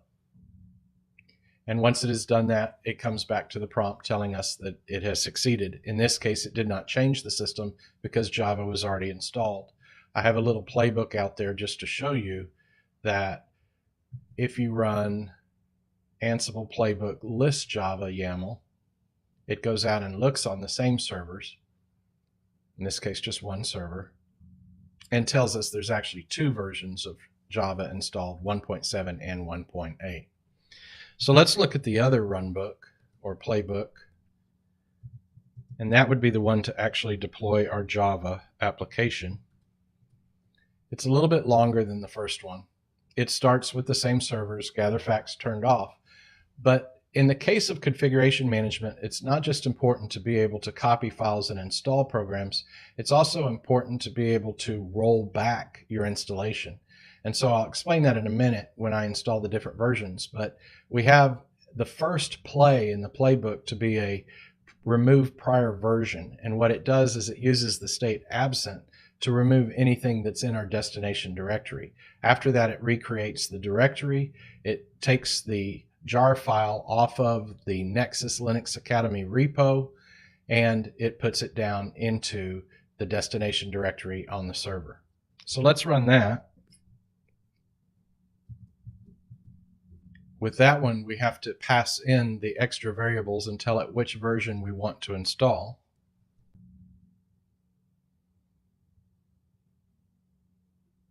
And it installed 1.1, making 3 changes: the removal, the adding the directory, and the copying the jar file down. So one of the other things Ansible lets us do is just enter ad hoc commands. I'm going to go ahead and enter this ls-l, which is a way of asking for the Linux directory so that I can show you the file that it put down. In this case, it has installed the Java jar 1.1 in the directory of the app directory that was specified in the playbook. Now, what if after installing an application you found a vulnerability and you needed to roll it back? That's one of the reasons that this particular playbook has been created for us to pass in the version number. So you would have a mechanism in a deploy hub type product where if you needed to do a rollback and you had 1.1 as the version that was in production, you could do 1.0 as the parameter that it's passing to the deploy playbook. It would go out, clean things up, reinstall it. And at that point, when we look at what's in the directory, we're going to see that 1.1 is gone and 1.0 has been put there. So that's pretty much it for playbooks. That's a very simple demonstration. These things get complex. You have templates, you use variables, you have conditionals. But the important thing about configuration management is it's a secure way to get onto systems that are in production, make the changes that need to be made in a very controlled way and in a consistent way, and it serves both on-premise and cloud infrastructures. Hey everyone, John Marks here, back for another lesson in DevSecOps Essentials. We're in section 6. We're going to talk about production monitoring and ongoing detection and remediation. This is lesson 1 on production monitoring. So continuous monitoring is the ongoing automated evaluation of workloads to assess their health and good function. Production monitoring may include threat detection, vulnerability detection, and malware prevention. Since new threats and vulnerabilities are developed and discovered over time, it is important to monitor applications throughout their entire lifespan, not just while they're under development. When applications need to be refactored or upgraded with patched third-party libraries, feedback loops and automated reporting notify the development team that vulnerabilities or other defects require attention. So static scanning, what we saw similar to the dependency check, is used to test for new vulnerabilities in production that have become known since an application's release into production. Scanning tools use container image manifests and build time dependency lists to determine which known vulnerabilities are present in compiled applications and container images. Now, what I mean by that, is back when we used static scanning in the build, we looked at the dependencies in the application, and we were able to use the vulnerability database to determine if any of our libraries had known vulnerabilities and what their severity is. Well, now that we're in production, a similar static scanning method can be used, and it's again going to use sort of the makeup of your application, which component libraries are being used, which versions, and whether or not they have known vulnerabilities. That type of reporting allows new vulnerabilities that have occurred since you released the application into production to become detected, and then if they violate security policy, you can make your development teams aware that an upgrade or patch is needed. Due to ongoing changes to operating systems, binary libraries, and third-party software components, applications need to be continually upgraded. Scanning is fundamental to hygiene, and as applications are redeployed, automated pipelines ensure persistent security. So let's look at this diagram over on the right. I pretty much have outlined for you as the workload is promoted through the lower environments to the upper environments, development to test QA to production. You can see where static testing and dynamic testing is particularly useful. Obviously, dynamic testing, which we'll talk about on the next slide, requires that the application be running, so it can only be done in the upper environments, whereas static scanning can be done throughout the build pipeline. Dynamic scanning uses black box security testing methodology. In this case, the black box is the running application. A black box test involves testing an application from the outside in while it is running in production. In dynamic application security test, a security analyst attempts to hack an application in the same way a cyber attacker would. And unlike static testing, dynamic testing does not involve examining source code to identify vulnerabilities from the inside out. And what we mean by the inside out is from the source code to the actual running application. So just remember that static testing is inside out. We start with the source code, and dynamic testing is outside in. We're actually trying to penetrate the running application. So penetration tests, or pen tests, are a form of dynamic scanning tests that use external programs to interrogate applications through their exposed API and their hypertext protocol endpoints, their HTTP endpoints. So a penetration test program is going to sit there and try to authenticate against your application and try to issue commands the same way an end user program or a front end program would. Penetration tests simulate automated cyber attacks on production infrastructure. Penetration tests detect common vulnerabilities such as injection, cross-site scripting, flaws in authentication, and one of the key things is identity and access management. Obviously, these penetration tests are trying to get inside your system so that they can use that as a base to then go penetrate other systems behind your firewall.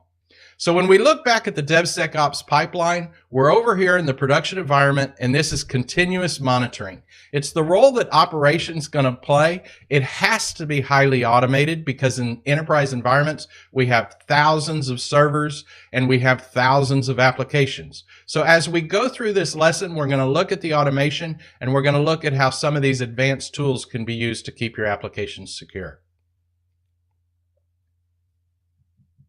Hello everyone, John Marks with Linux Academy, back for Lesson 2, Dashboards and Automated Vulnerability Detection. We're in Section 6 talking about production monitoring and ongoing detection and remediation. Dashboards provide continual updates on the health of applications running in production. Dashboards aggregate and analyze logs, providing a stream of real-time data that is presented visually based on predefined configurations. Extensible dashboard software systems support plugins that can be configured according to user preferences. Dashboards also let you set up real-time alerts for system events that require immediate attention. Dynamic security test and static security test can provide logs for aggregation and monitoring in dashboard systems. Many dashboard visualization systems generate benchmark thresholds of normal performance and report anomalies that can exceed normal limits. We're going to do a live demo of Kibana as part of this lesson, so I'll explain a little more about what we mean by thresholds and anomalies.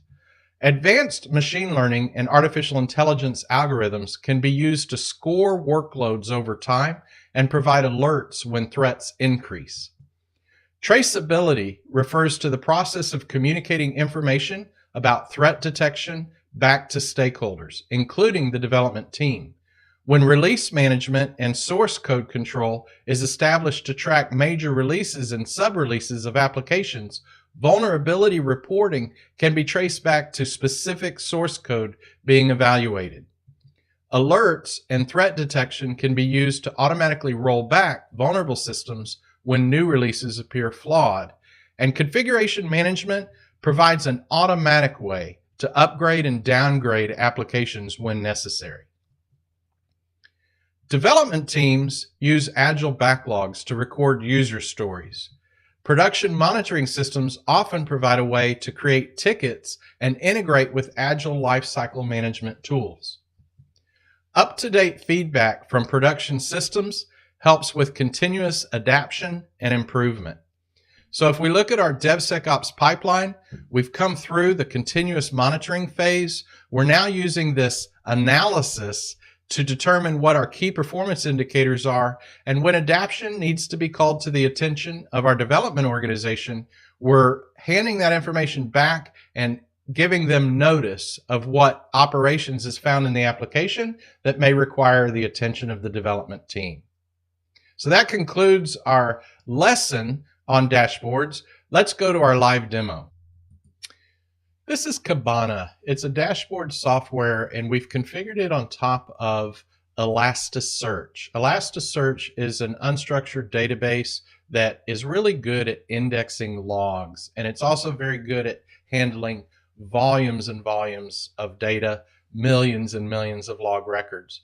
What Kibana does is it gives us the ability to do data mining, and one of the advanced features is security analytics. That's where we can actually utilize machine learning algorithms and such to do this so that people don't have to actually look at the dashboard.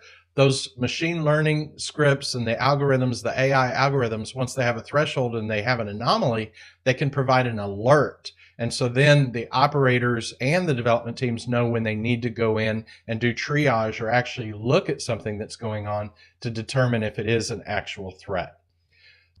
You may remember way back in our lesson on OpenSCAP, it talked about the importance of auditing. This particular log is from the audit log, which is produced by the audit D daemon.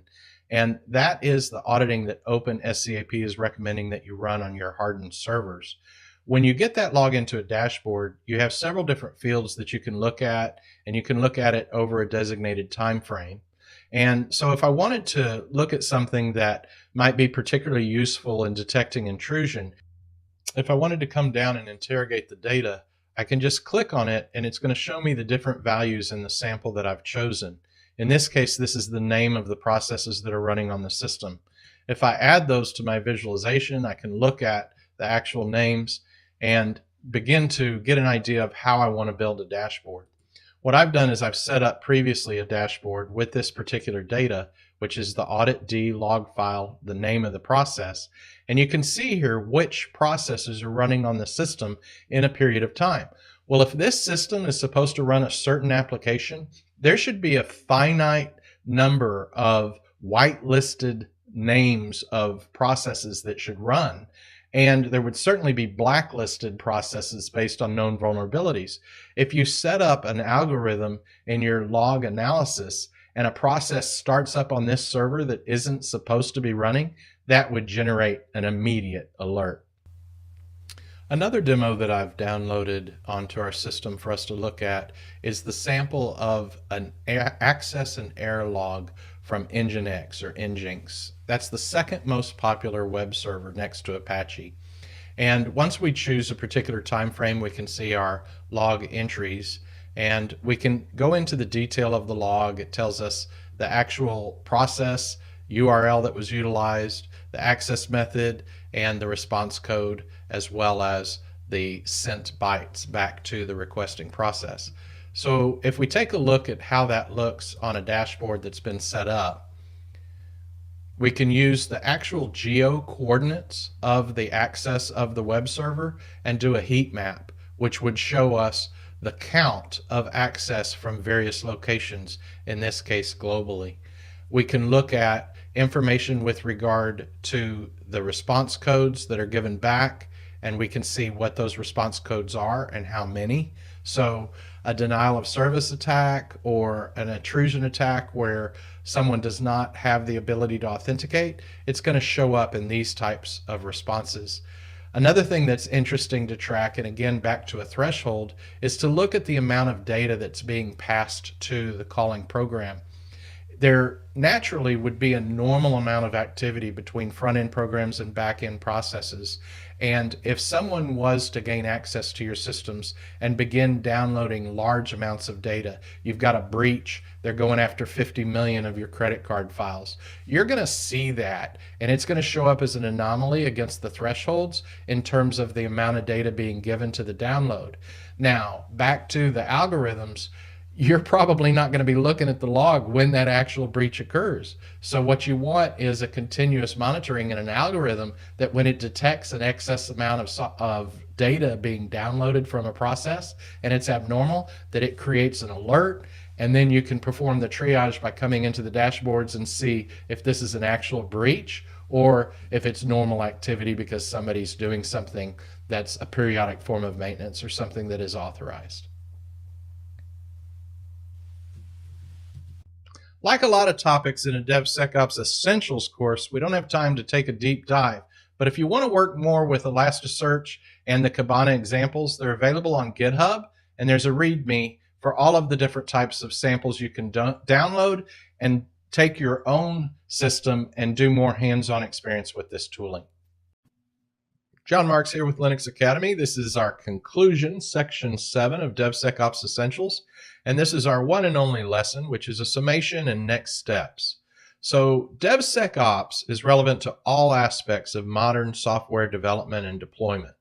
Now that you know the basic vocabulary and concepts, I encourage you to start a dialogue with your colleagues about DevSecOps. Choose your areas of specialty and consider deep dives or certifications in those technologies. We have a number of use cases we've covered, and depending on where you fit in your organization, I know we're cross-functional teams, but a lot of enterprises still have fairly hierarchical or siloed reporting patterns, and you kind of have a day job and then you have the other stuff people are looking to you for. So hopefully you can find deep dives in the specific technologies that you're interested in based on your role. To help you with that, let's consider some areas of specialty. In development, you've got the source code management, agile lifecycle tools, test-driven development, platform as a service tooling, security standards, containerization. In release management, your build pipeline automation, continuous integration, automated testing, pre-production staging, release automation, configuration management. And then the more we lean into operations and the production environments, we've got the server hardening, application hardening, continuous deployment, continuous monitoring, security analytics, and cloud orchestration. So there's a lot more there than any single person can specialize in. So when you choose the areas that you want to go further in your study, you might consider your own context and where the gaps are in your DevSecOps practice. And then you take the initiative to go deep dive in those areas and plug those gaps. So to help you with that, we've got a lot of Linux Academy courses that are out now and coming out very soon. You go onto our home page. We always announce our upcoming courses. I would encourage you to check whether they're security courses or DevOps courses. Whatever area the course is in, that tells you a little bit about what it's going to go deep into. This course has been in DevOps, so we've talked about the process tooling. It's been very much an essentials or an overview course. Those courses in security are going to go much deeper into the actual security practice and the technologies that are utilized. So you've got Certified Ethical Hacker, you've got the LPIC 3 exam, AWS Security Specialty, coming out very soon, next couple of weeks, Kali Linux Deep Dive, the CompTIA Security Plus course, a CompTIA Pen Testing course, and Cloud Security Fundamentals. So there's a lot there to give you the opportunity to go deep into some of these things that we've just briefly discussed in this course. But above all else, as you consider where to go in your own DevSecOps journey, you might consider the measuring DevSecOps success, because the why of DevSecOps is the reason our organizations are going to be investing in the type of transformation, cultural, process, and tooling that needs to take place. So to kind of close with what we opened with, you can measure DevSecOps success by looking at your deployment frequency, the lead time from when you begin a project till it's actually in production and producing business benefit, the overall effectiveness of your organization's ability to detect threats and vulnerabilities and malware, and certainly the mean time to repair and remediation.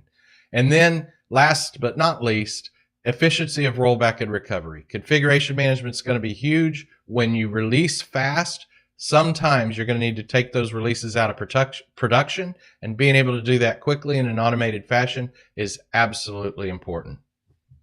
So in closing, wherever your journey in DevSecOps takes you, I want you to remember that at Linux Academy, Anthony James has just built into the DNA of our company that the content authors and everyone in the company is dedicated to your success, the student's success. So if as you pursue further study, I can be of any assistance whatsoever, please feel free to reach out to me in community or on LinkedIn, and I wish you the best of luck. Thanks for taking the course.